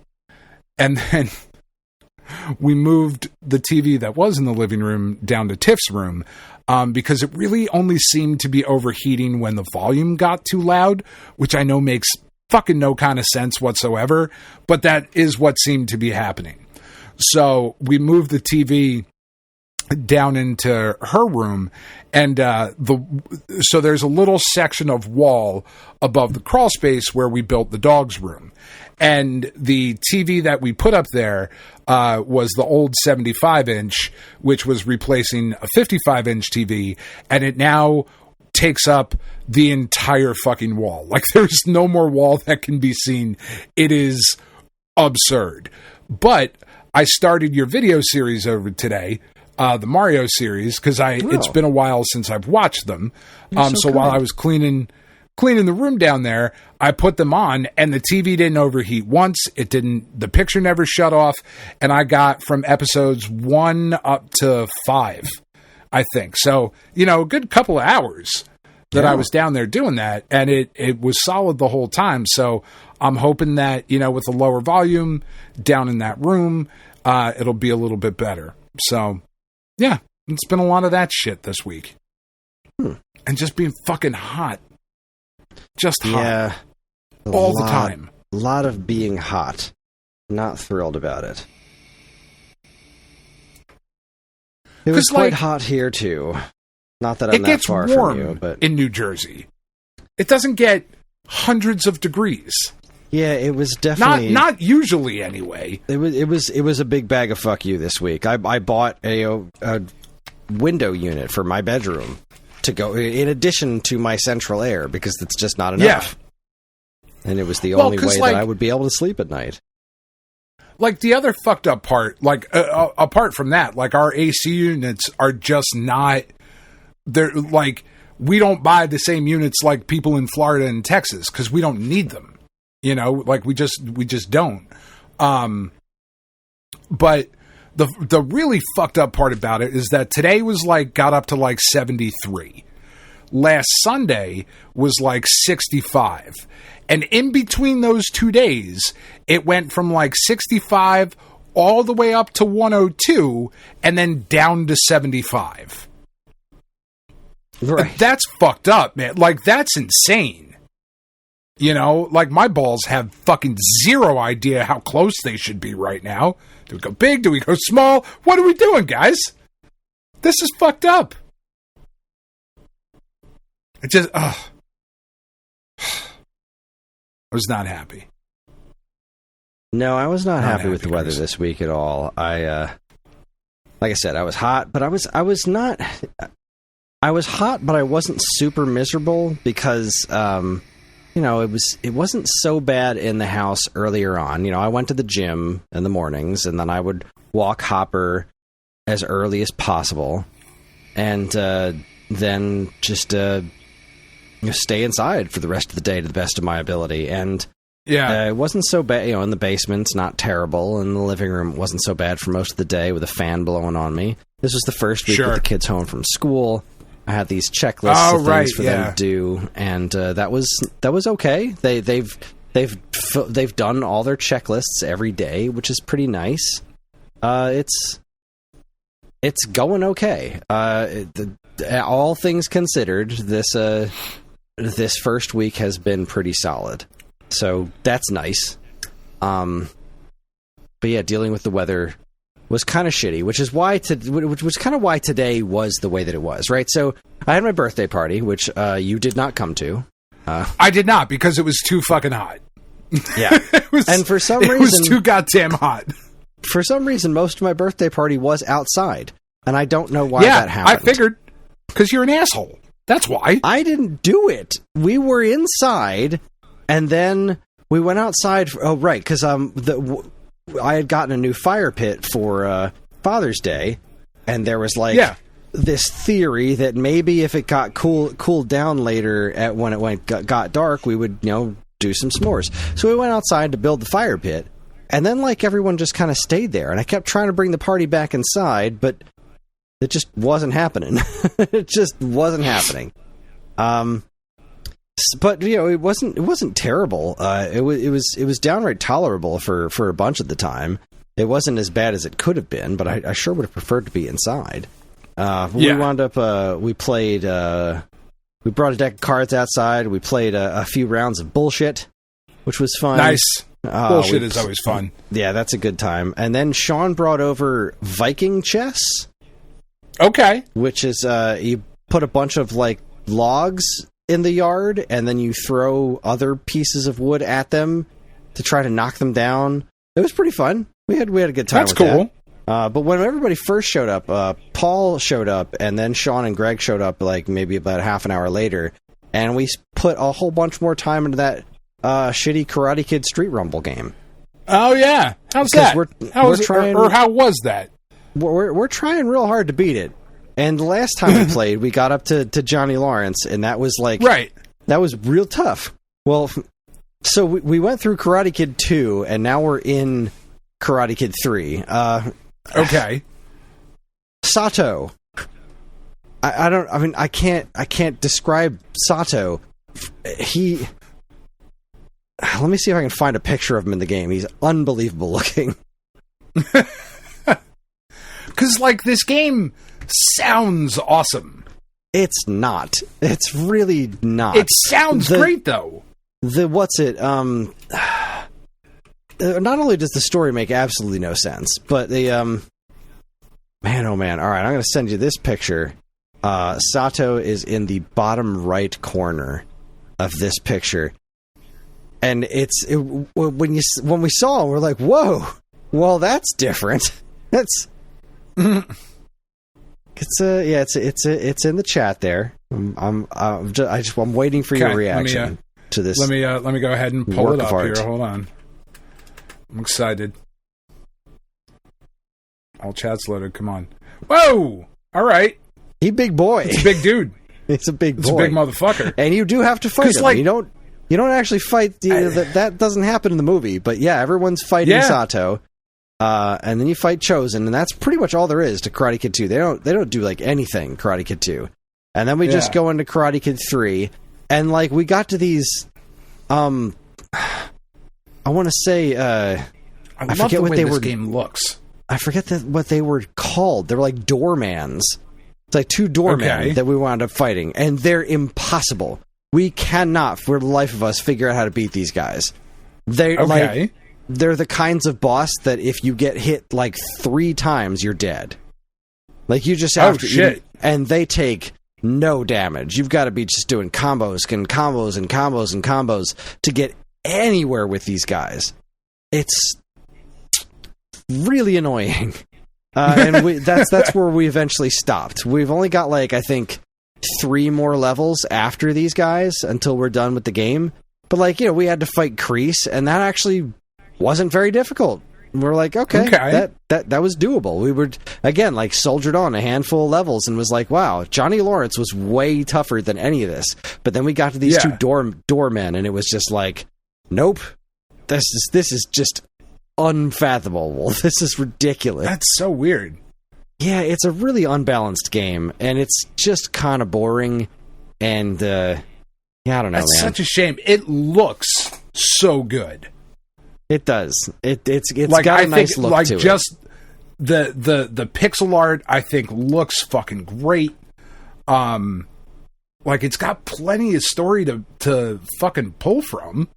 Yeah, it just doesn't though. It's like there's plenty of stuff there. There's so much fun things exhibited you could have by done. Cobra Kai.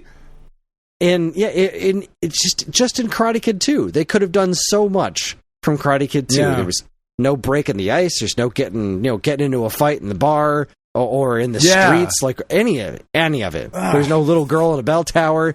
They just basically skipped over most of Karate Kid 2. It is really annoying. That sucks, man. That sucks. I'm sorry.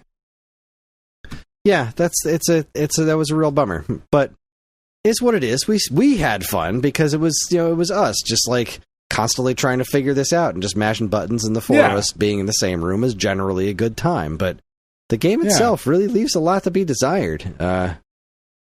It's not great. It's a bummer. Yeah. It's a bummer. But anyway, it's been an interesting week. We were supposed to record Turning Tracks this week, and then Matt had to cancel, and that left me with a little bit of extra time. I was like, well, I had this time set aside to prep for the show, to like get my script together or the track list together. Yeah. But now I don't have to do that, so I'm going to take a swing at fixing my toilet. Right? We talked about the upstairs toilet that's been problematic. So I couldn't figure out what the name of that piece that the plumber told me that needed to be replaced was.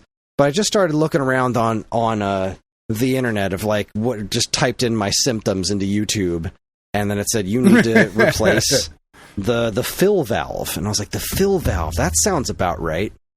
So I looked at a video on how to do it. I was like, you know what? I think I can do this.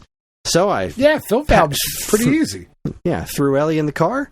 We went out to Ace, picked up a new fill valve kit. We came home. We took it apart and we reassembled everything and we fixed our toilet. And I felt like $1 million. I was like, fuck, that's awesome. I did it. I fixed the toilet. Good for me. Ha ha. Yeah, like it's really a pretty it's a pretty easy job. It's just one of those things, right, where like it's I'm not supposed to replace that. Yeah, no, I got to get a plumber to do that. That's a thing I don't know how to do. I got to fix that. So we learned what all the parts were and what they do. The toilet's not that complicated of a thing, and then we did it. And Ellie was instrumental. She was my extra pair of hands because I needed someone to hold the old fill valve in place while I unscrewed it because I was trying to unscrew it from the bottom and it was just spinning the valve around. It's like, no, that needs to be held into place because this was tightened on weird. So, but yeah, that all worked out, and I felt so good after finishing that. Like, yeah, that's awesome. I felt real good. Did you get a quick fill replacement? I don't know. Okay, because I had to do the fill valve on our upstairs toilet like 2 or 3 years ago. And it is just like after you flush, sometimes you're sitting there and you're like, all right, fucking fill up or whatever. And that was the problem that we were having. It was just filling like unbelievably slow. So I went and got a new one, and there were a couple options, right? And one of them was like a quick fill or whatever. And now that shit fills back up like it's almost instant. It feels like it's wild. You flush the toilet, and it's like, psh, you need to go again? I'm fucking ready. What's up? What's up? Let's do it. Then you done pissing? Don't think we got the quick fill then. It was like $20 for the kit, and we didn't even need 2 of the things in the kit. So we're just like, yeah, I could have gotten away with this for $15. Oh well. That's fucking awesome, man. No, good for you. Yeah. So now I've done the garbage disposal and the toilet. I don't think I'm going to do the washer though. I know how to do the washing machine, and that's too much for me. That's a lot. It's a shame though, isn't it? Like being fucking broke. It's like, all right, well, I guess I'll learn how to be a handyman now. Yeah, son of a bitch. I gotta learn to do all this shit myself, but I'm gonna. So let's see what else. Other birthday festivities. Yeah, birthday was super fun. I did my annual Red Lobster dinner, which was way too expensive, but also fucking delicious. Very nice, very nice. I brought the biscuits home and made sausage gravy the next morning with Cheddar Bay biscuits. It was so fucking good. Let's see. I guess the only other thing to really talk about is today, right? Like I played some Mario Kart. That's really all the gaming I did this week. Yeah. So I've been talking about redoing my garage for a while. And looking at the weather patterns this week, it's like, well, this weekend was the weekend that I had set aside to do it, but this weekend's going to be hot as balls. Today, on the other hand, isn't going to be that hot. So today's the day to do it. And that was my plan. I got up this morning, I went to the gym, and I was just gloomy outside, and I did not want to do it. I was just not in the mood to do it today. But I knew today was the only day for me to do it, because just yesterday, we had a meeting at work, and it wasn't I must have missed the invite. It wasn't about you. It was about me, and the things that they want me to be doing, and they were like, this isn't a reflection on you. It's us not communicating what we want from you, and whatnot. Like a few months ago, they had me tracking all of my hours because they're trying to figure out how to best utilize me. And they had a handful of things that they've wanted to talk to me about, but like they just never get around to it. They're like, we'll talk to him later. We'll talk to him later. And I get it, but it was still, when you boil it down, it's still I should be doing better at my job. And they kept reiterating, that's not what this meeting is. You're not in trouble. This is just, we want to better utilize you, etc. But I still can't get out of my head. That just kind of felt bad, like I just felt bad. Knowing that they want me to do more than I'm doing, and what I'm doing isn't enough, kind of a thing. It's like, so I've just been in kind of a bummed mood today, and I really didn't want to go out there and do the garage project, but I did because it was either that or do it this weekend when it's going to be boiling hot. And I'll just say right off the bat, I did not finish. I spent the entire day working on this, and it is not done because it is a much more complex project. There's a lot more shit in my garage than I expected. So, isn't there always, though? Right.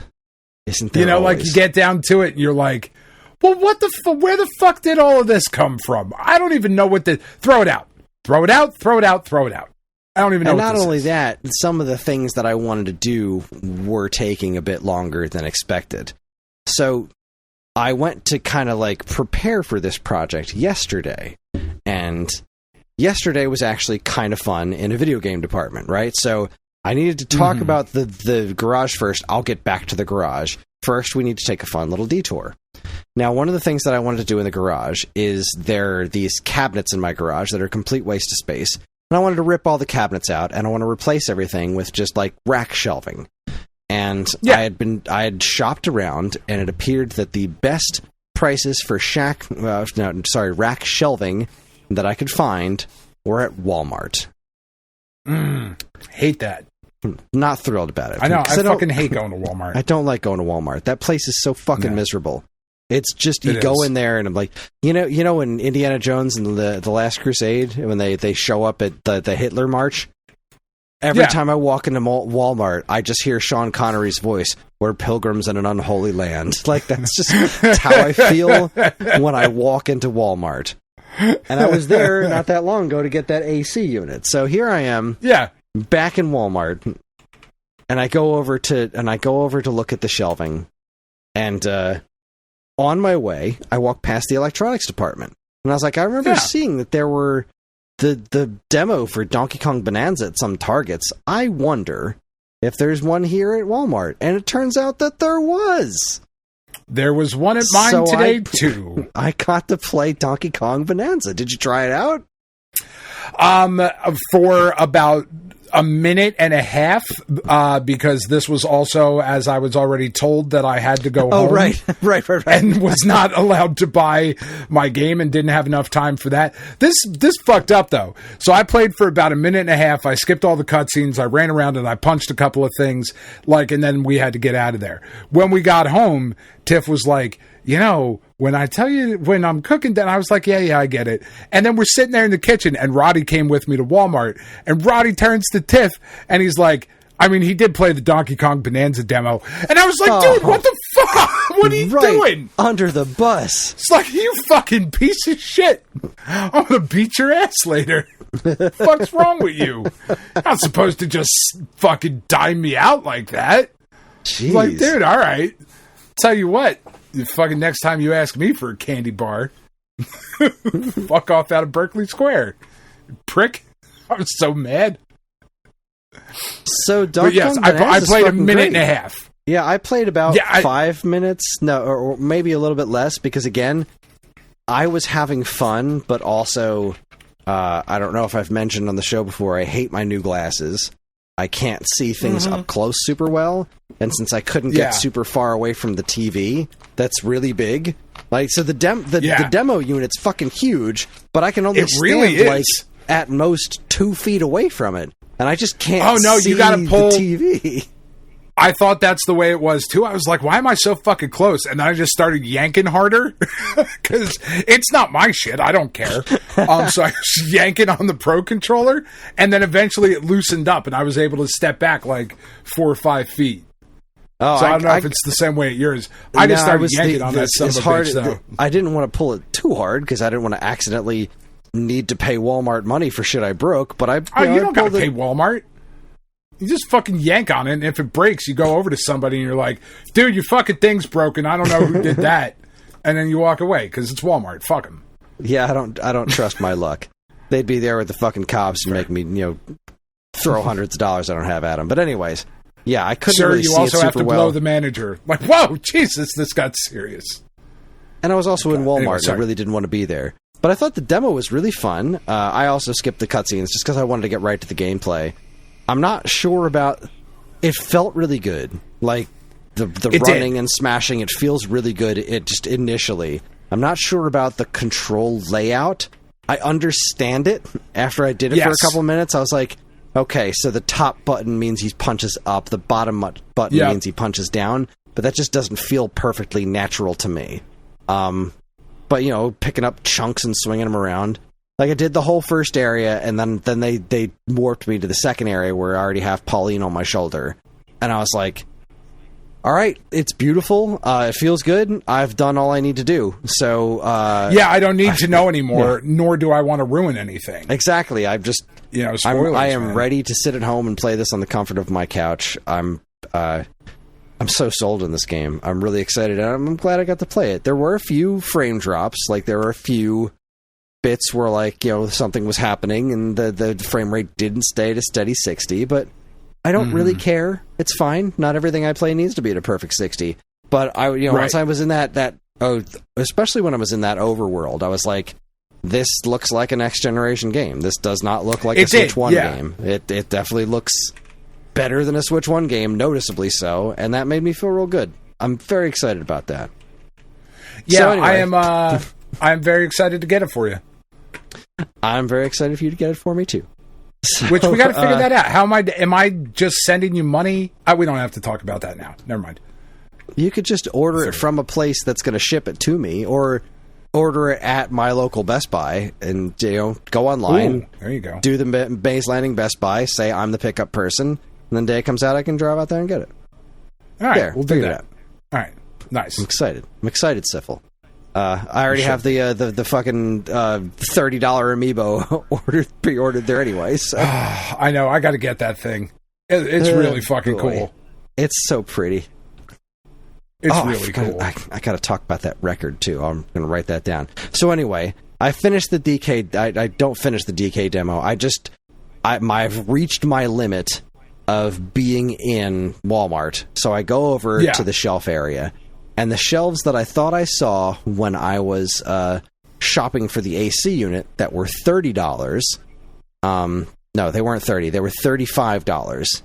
They were problematic in two ways. One, they were too small, and two, they weren't there. They were sold out. Yeah, that's a problem.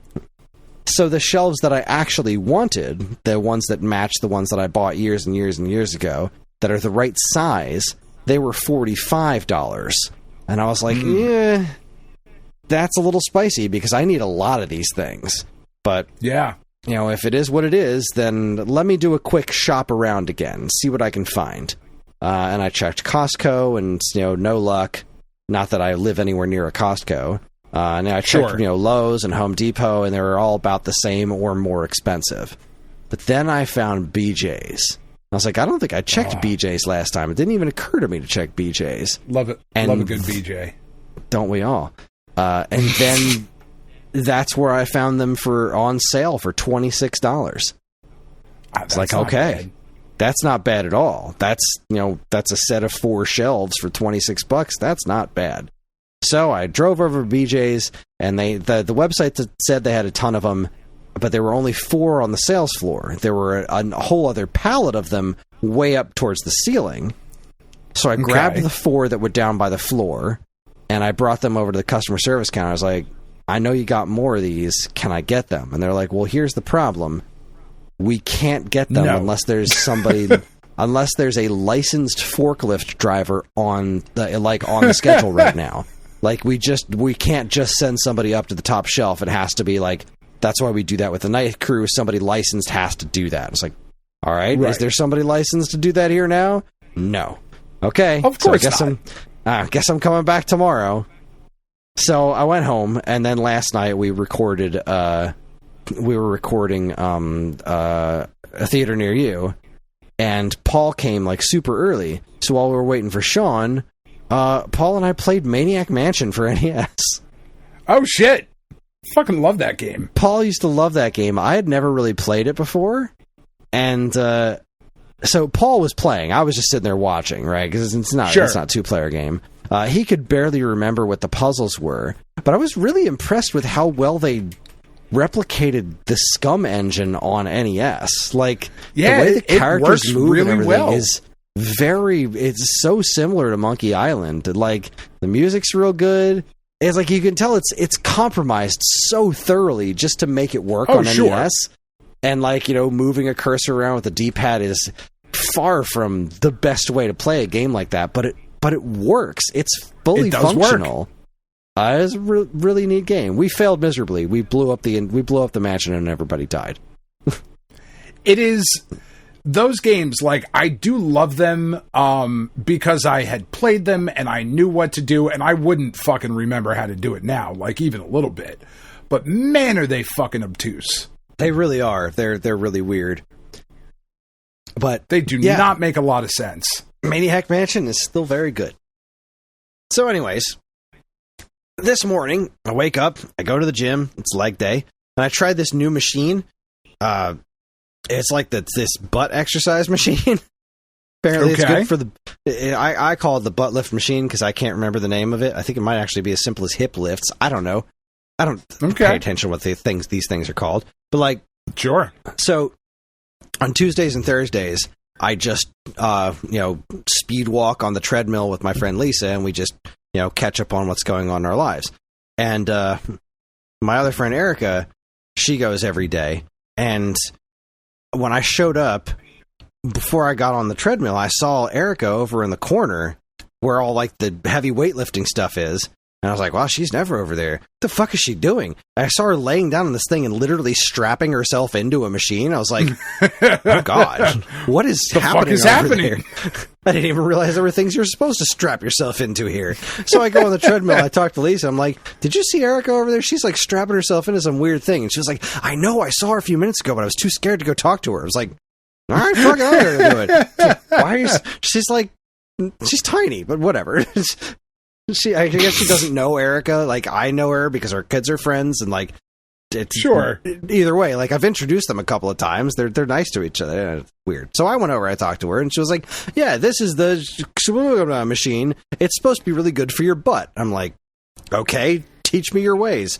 So, like, she showed me how to get a better butt. Because right now, I suffer from having no ass. It's just a hereditary thing. Yeah, we have discussed over this. Your lack of ass is upsetting. Quite. So you lay down on the thing, and then you strap yourself to the bench. And as I'm doing this, I'm like, I don't understand how this is supposed to work. Why am I strapping myself? Like, the bench is the part that stays still, right? So what moves? And so you put these weights on the sides of this thing, and then you, like, lift up your hips, like, basically, like, thrust toward the ceiling, right? And then you push these little joystick things forward, and that, like, puts all the weight on your hips. And then you just kind of, like, go all the way back and then thrust towards the ceiling. And then whenever you're done doing that, you have to, like, pull the joysticks back in so that the bench, because, like, the bench moves with your back. So you're moving the bench and the weights, and then, like, you put these little joystick things move this bracket to hold the thing in place. It is a weird fucking machine. So, like, I tried that. I was like, wow, that's neat. And then I went and showed Lisa how to do it, and she was like, wow, that's exactly what I need because of my workout program says I need this machine. It's like, all right, cool, problem solved. And then today I decided, since it was leg day and I didn't feel like doing this other machine that I usually do. So, like, on leg day, I'll do, like, a leg exercise and then an abs exercise just to give my legs a break before I do another leg exercise. And this one I was like, fuck it, I'm trying this new machine out. So I did it. I strapped myself in, and it was a good time. It hurt like hell. It was harder than I expected, but, it is what it is. So I worked real hard at the gym today, and then I went home, and I started getting to work on the garage. And I just didn't fucking want to. But again, like I said, I woke up this morning in a glum mood. But when I got back to my house, there was this one little thing that really cheered me up. Several weeks ago, I dug up this tree in my backyard. It was growing underneath the fence. And it was just, I think I talked about it. Like, it's this wonderful tree. It has these beautiful flowers on it, but it's growing underneath the fence. And as it's growing, it's like pushing the fence. Like, it's literally under the fence. It's in a bad place. So I dug up as much of it as I could, but half the roots were in the neighbor's yard. So I was like, well, worst case scenario, the tree dies. I don't want it to, but I wound up clipping a bunch of the roots, including a really big, thick one. I was like, if I do this quick enough and I water it, I think I'll be okay. And so I moved the tree over to this spot on the side of my second driveway, which, again, I have no idea why my not that big house has 2 fucking driveways, but whatever. And I planted it in this you're spot. very fancy. Like, it's okay. This is where I would love this tree to be. I think it would be a beautiful place for this tree. And I planted it, and like all the leaves died within a day, and I was like, shit, I'm pretty sure I killed this thing. But I didn't dig it back up and get rid of it because I kept going over to the branches, and they didn't get brittle. Like, they still had give to them, like they were alive, but everything on the tree looked like it was dead. It just didn't feel like it was dead. So I was like, you know what? I'm just going to leave this here, and maybe next season it'll come back, right? Like, maybe it'll just live through the winter, and it'll come back next year. And if not, whatever, I'll get rid of it, and this will continue to be a weird blank spot in my yard. So I pull into the side driveway, which is not where I usually park, because that's where the garage is in front of the other one. I needed that driveway clear so that I could pull all the shit out of my garage. And I look over, and I was like, is that a bud? And I went over to the little tree, and there's buds everywhere. Oh, that's awesome. Not a single branch is dead on that thing. It's just budding like crazy.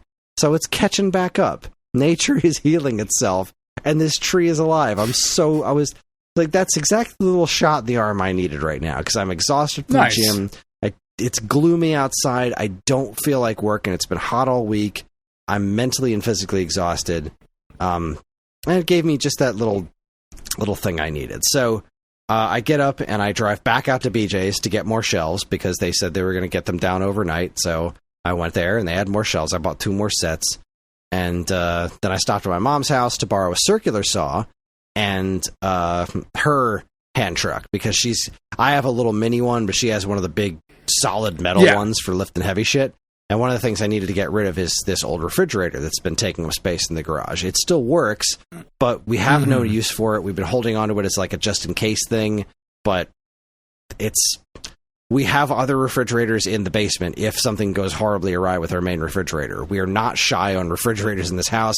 Saving that refrigerator is absurd. So I put that up. That's right. In my not very big house with my 2 driveways and my multiple refrigerators. Well, like, the bar came with 4 fucking refrigerators, like little and mini the bar. fridges. That's right. I forgot the bar. Where does the butler sleep again? Does he have his own staircase off the second garage? No, the butler's quarters is in the shed, okay? Ah, okay. That's right. That fucker stays outside. The help does not sleep in the house, Dan. Come on. So, that's funny. Where the hell was I? So I got to get the old refrigerator out. I borrowed that hand truck, and the circular saw was for this other fun project that I had. So, let's say if you're looking at the garage from the front, like the big garage door, on the right hand side, there were a bunch of cabinets in the wall, which cabinets are not what you want in the garage. They're just not. Because no, they're not. They're little, maybe thin, 1 or 2. Yeah, exactly. At most 1 or 2, but like it's just a whole solid row of cabinets. They're not great for storage shit, right? It's like they're meant to be like doors that you open and close regularly. They're not good for storing garage shit. You just want shelves that you can see things on, and they're deep and whatnot. That's not what... I hate these cabinets. They've always confounded me as to why there's a row of cabinets in this garage. But underneath the cabinets was a set of homemade shelves, like wooden shelves, that were only about as deep as the cabinets. And again, they're pretty decent. They're just wood shelves. And I had this thought, one of the things that I really want in the garage is a workbench, just a flat space that I could do things on. Because every time I need to do something, I'm either trying to do it in the laundry room or on the floor in the garage. Like, there's just no flat space for me to do stuff on. So I wanted to repurpose these shelves into a workbench, right? So I thought if I take half the shelves off, and then I connect them to the front. Now all of a sudden the shelf is twice as deep. That should be more than enough for a workbench space. And that's what I did. It took me a decent amount of time to figure out how to get these shelves out of the wall because they were screwed into the wall in a bunch of weird places. But I got the shelves outside. I used the circular saw to cut the feet off the bottom so that it would, because like they were shelves, right? So they were like 3 feet off the bottom shelf was 3 feet off the ground. I was like, but if I cut that down, that's going to put this at exactly the right height to be a workbench. So I circular sawed off all the legs, and then I drilled all these other bits together, and I reinforced it with other pieces of wood that I cut off of it and other scraps that I had around, and I made myself a fucking workbench. I feel really good about that. It's got 2 shelves and then big flat surface. I put my toolbox on top of it. Now, of course, there's a ton more to do. We did not finish this project today. But I built the workbench, and I got 2 sets of cabinets off the wall. There's one that the only way that's coming off the wall is with a sledgehammer. Because it's I mean, don't threaten me with a good time. I'm not saying I'm not thinking about it, but like you said, one little cabinet, that's maybe not the worst thing in the world. Right? And it's not, because there's some ugly shit that you store in a garage. And that like you small just don't want to ends, look at. Right? Yeah, like little like small all odds the and ends that screws and nuts and bolts and shit that you have left over from different projects, and they go in like the fucking baby food jars and whatever. Right. That stuff I'm actually going to wind up putting over by the workbench. The cabinets that were left are actually close to the front, like to the open door, but they're also underneath the rail that the door opens up through. So we can't really do tall shelves there because the garage door needs to go somewhere. Right. So I'm kind of sort of okay with them being there, but like I was trying to unscrew everything. The screws won't budge. Like they either go straight into the wall, like I can't get to them, or like the screws just will not move. This cabinet's clearly been there for a long time. I can't take the doors off because the screws have been painted over so many times I can't get a grip on them. Like this cabinet's a wreck. So, but whatever. I think I'm going to be okay with that. You don't have an impact driver? I do not. Okay. I could probably borrow one from a friend, but I didn't really feel like going that much further with the project because I mean, it's not that big a deal. It's one cabinet. I think I can make use of the one. I got rid of the other ones, which gave me room to put, stack the shelves super high, which is great because I've got really high ceilings in my garage. But anyway, I built the workspace and I got all the shelves set up, but it was such a hard day of work. Like getting the shelves out, getting the cabinets off the wall were hilarious because they were connected to each other in strange ways. I got to this one point where I thought I was disassembling this cabinet properly, and I took a screw out of the top, and it turned out to be the only load-bearing screw was at the top, and I was like, fuck. So, like, I'm holding on to the cabinet, trying to get it to... Because it's, like, going forward. It's not coming off the wall. Yeah. The bottom ones are still attached, so it's, like, moving forward, like, on a hinge. And I'm like, I can't do anything right now. I need to remove the things that are underneath it so I can just drop the cabinet. But there was like stuff on the floor nearby that was like, this needs to not be, the cabinet can't fall on these things. I don't want to break anything. So like, I thankfully had my watch and I was like, Siri, call Karen. And like, I was like, you need to come to the garage right now. And so Siri, she came down. call for help. Here's what's happening. I am the only thing that's stopping this cabinet from falling down. I need you to move all this stuff, and then I'm going to get down, and then I need you to help me hold the cabinet up so I can move the ladder, and then we're both going to let go and step back, and the cabinet's going to fall down. And she's like, all right. So we move all the stuff, and then like she let go of the cabinet, and I'm holding on to it. I was like, all right, here we go. This is going to be loud. And then I jump back, and the whole cabinet just clonks down on the ground, shatters into a bunch of pieces. I was like, wow, that was fucking awesome. That's fucking great. So I removed, a bunch of the cabinets that I needed to get rid of, and I got rid of a handful of things that I decided were trash, including several of the cabinets. But it was just a physically exhausting day. It was like it's a lot of fucking work, man. When I went up to work on Joanna's garage, like similar situation. But there was so much going on. But It's already so much more space efficient. The problem was that it was kind of raining on and off, and we knew rain was coming this evening, so we had to get everything back inside. So I got to a certain point, and then it was like, fuck, we just have to literally drag everything back inside so I can drag it out again tomorrow to do the organization. Most of the shelves are built where they need to be, and then it's just a matter of figuring out how I'm going to keep where I'm going to keep everything and actually doing the organization. So that's where I'm at for tomorrow in the fucking heat, which I'm not happy about. I really wanted to be farther along, but you know, building the workbench took longer than I expected, and I had to go back out to BJ's, which ate into my day, and I was also still working and closing tickets and stuff every couple of hours, and also posting things on our Declutter Facebook page and on Facebook Marketplace to try to sell the old fridge and sell my old bed frame, and I'm doing all that throughout the course of the day, and it was just an exhausting day. It's a lot, man. I got to when I did my garage last week, cleaned, like, threw out everything, and then the same kind of thing, because that's what it is in New Jersey apparently this summer. It's either hot as fuck or it's raining on and off all day. Those are your options. Those are your options right now. So I got the garage, like, everything out, and like threw out everything that I wanted to throw out and all of that shit. And then the rain was coming, so I drug everything back into the garage, and now I still have to organize all of this shit, which I haven't gotten to yet, but that's okay. Like, I don't need to do it right now because I don't have anything else that I need to get that organized for. I'm doing the stuff inside the house first, then I'll get back out to the garage. But I got all the shit out, which was fucking exhausting. You know, just bags and bags of shit that I just threw out, because I don't fucking bother with it. Like, I put stuff up on our declutter, you know, free whatever. I don't fucking try to sell any of it. I probably should. You know, I just can't be fucked. Frame and the fridge. Those were the only two things.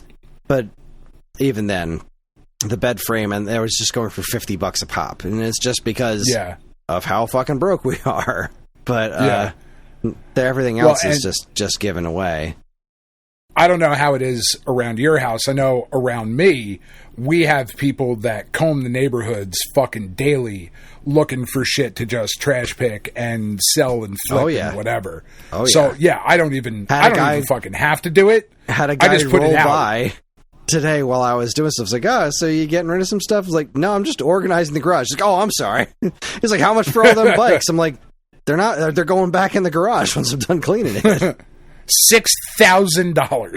That's how much. You can have them for that much. Otherwise, they're going in. Yeah, like I've had people come up, like, as I'm putting shit on the curb and be like, you getting rid of this? Yes. You see how it's next to all these trash bags here on the curb? That would be the indication, sir. You may have whatever the fuck it is. Well, I had written down all bangers and no mash, but apparently episode 390 was called all bangers, no mash. Yeah, it was because I knew you had said it before. So I knew I had said it before. I didn't know that I had named an episode that before. And I've purposely ignored several other funny things that we've said. I think this one should be called All Bangers and No Mash Part 2. Just as if it's a fucking sequel to that episode. All bangers, no mash, again. Or some bangers and some mash? Question mark. Oh, that's about all I got, Chris. I'm about tapped out. I don't know about somebody you. Just said something about me in the Discord. What do I have? Uh-oh. Herpes. No. Oh boy. Oh, that's a good question.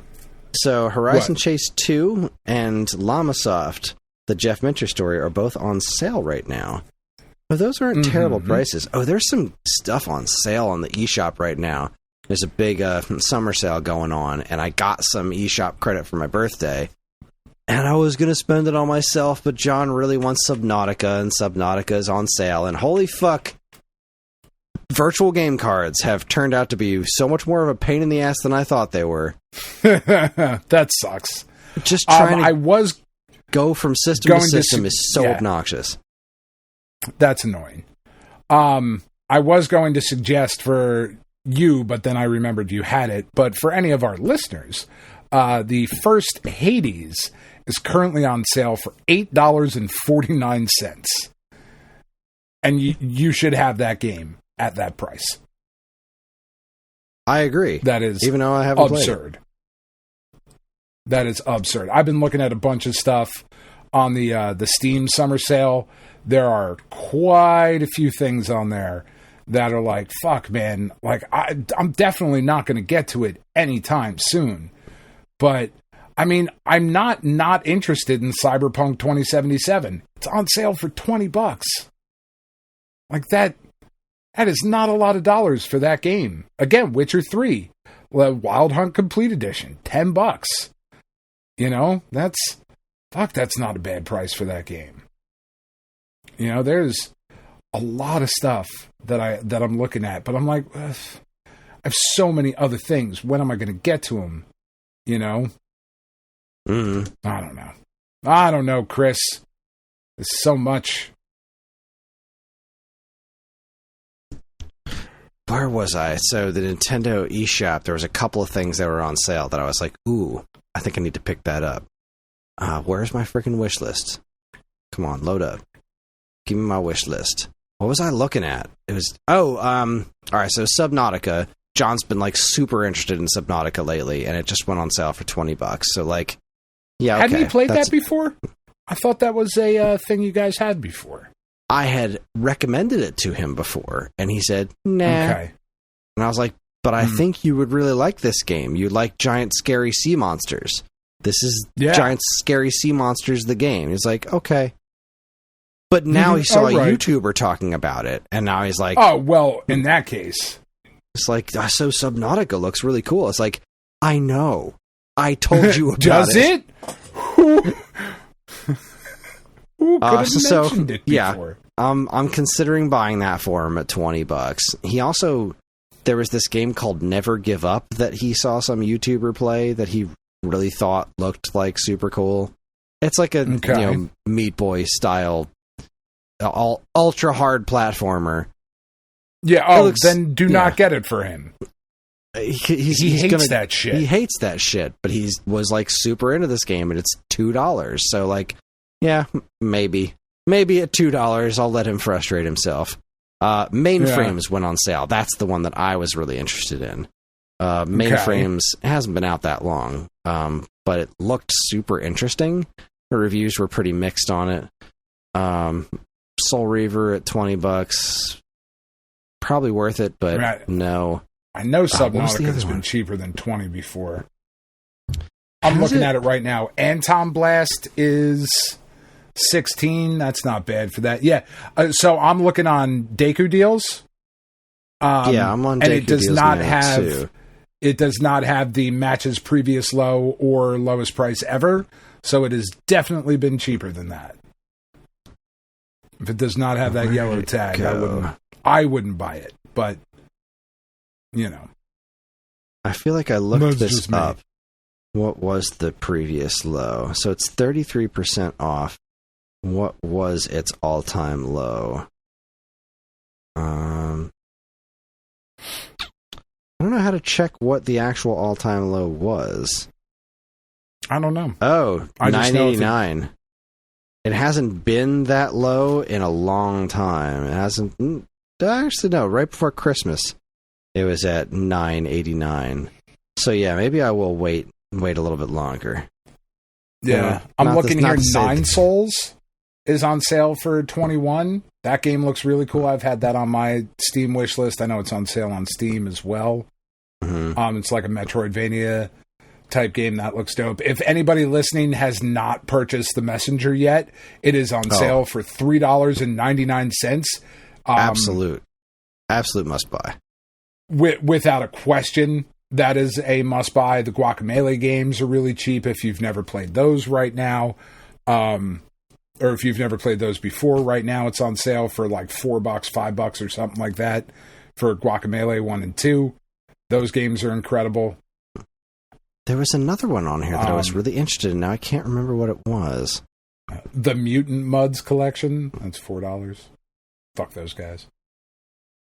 Oh, Atari Mania is down to $6. Like, I want that physically.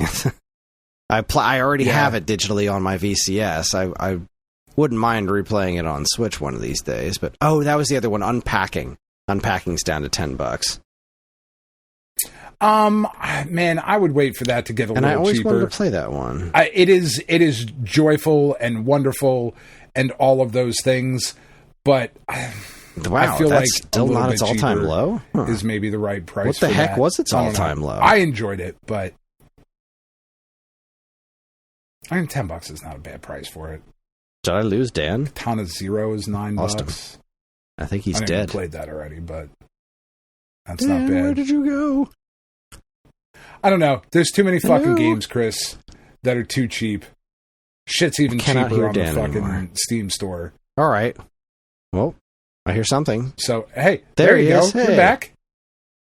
Welcome back to the stage of history. I'm back. Yeah, we're all One back. of us is back. Everything's I don't know what here. happened. All right. That's a sign, Chris. That's a sign. That means it's time to wrap this up. Show's over, folks. Get the hell out of here. Ooh, Double Dragon Neon's only $7.50. That's pretty good. Love that game. It's not bad. Yeah. All right. Well, that wraps up our show. Considering we didn't have a script, that could have been a lot worse. It's not bad. Yeah, not bad. Anyway, it's been a weird month, guys. I feel like we've been a little off this month. I mean, between my birthday and Father's Day and the heat waves and the kids being out of school, this was their first weekend. Yeah, this has been a rough month. Rough times all around. But I'm hoping to get back to normal and starting next week. So let's see. What's on the docket for next week? We did the 10, 20, 30, 40. So I guess we do Cartoon Express. That's right. Yeah, I guess. I mean, I got to shift this around on my calendar. Cartoon Express was supposed to be tonight. So I'll push Cartoon Express. And then we were going to do a mailbag on the 11th. No. Summer Series? Were we going to try to get... Or the Super Series. That's what I meant. Oh, the Alphabet Super Series. So, let's see. Hold on. I did a Patreon calendar. I actually wrote this shit down. So, what were we going to do? I was going to... We certainly don't want to lie to our patrons. I think we were going to... I was going to postpone the... Right. Okay, that was the plan. Okay, so the 10, 20, 30, 40. So next week we're doing the SAG bag. I'm postponing the Alphabet Super Series for this month in favor of the SAG bag. Our quarterly SAG bag. Yes. That's right. The quarterly SAG bag, and then we're going to do the July 10, 20, 30, 40, and then back on the Cartoon Express, and then Alphabet Super Series. So we're going to be missing it in July because there's only the 4, and the 10, 20, 30, 40 is time sensitive. So we'll get through Wizards and Warriors. We'll get Wizards and Warriors 3 when we get there. But yes, next week's the SAG bag. So I'm gonna post about it in the Discord right now. So everybody listening right now is not going to hear about it till it's too late. But that's right. Unless you're a that's patron. Why. Unless you're a patron, which you all should be. Exactly. So there you go. I forgot to mention the Double Dragon thing. That Double Dragon trailer didn't look great. But anyway, yes, next week is the SAG bag. Send us all of your questions. All of your things that you want us to answer. That was good. Yeah. No, I just realized that I didn't update. I wrote SAG bag in the update that I sent to Patreon, but I didn't update the description of it. I did the rest of them, but for some reason I didn't update that one. So it says naughty. It was talking about naughty 3 season. Whatever. Send all your burning questions to us on the Discord or via email, and we will answer them the best of our abilities, because that's what we do. And that's it, everybody. We're on most social media platforms. If you want to get in touch with us, we aren't very difficult to find. All it takes is me paying attention to things. God, I can't see. I can't think. Everything's done. A quick look at our show notes so you see links to our social media accounts, as well as all matter of other fun stuff like link to our namesake, StoneAgeGamer.com, and more useful links than you can shake a joystick at. If you'd like to get early access to this show's episodes, as well as a bevy of other shows on the Geekade Podcast Network, check out our Patreon, Also linked to in the show notes. It helps keep this show running week after week, and all our patrons are loved and appreciated. This show's theme song, Squared Roots, was written by Banjo Guy Ali. You can learn all about his wonderful music and more by following the link to his YouTube channel, also in the show notes. And finally, as always, we'd like to thank our intrepid editor, Evan, for making the show listenable for all you folks. We'd like to thank all you folks for listening in the first place. That's it. On behalf of Dan and myself, keep playing games.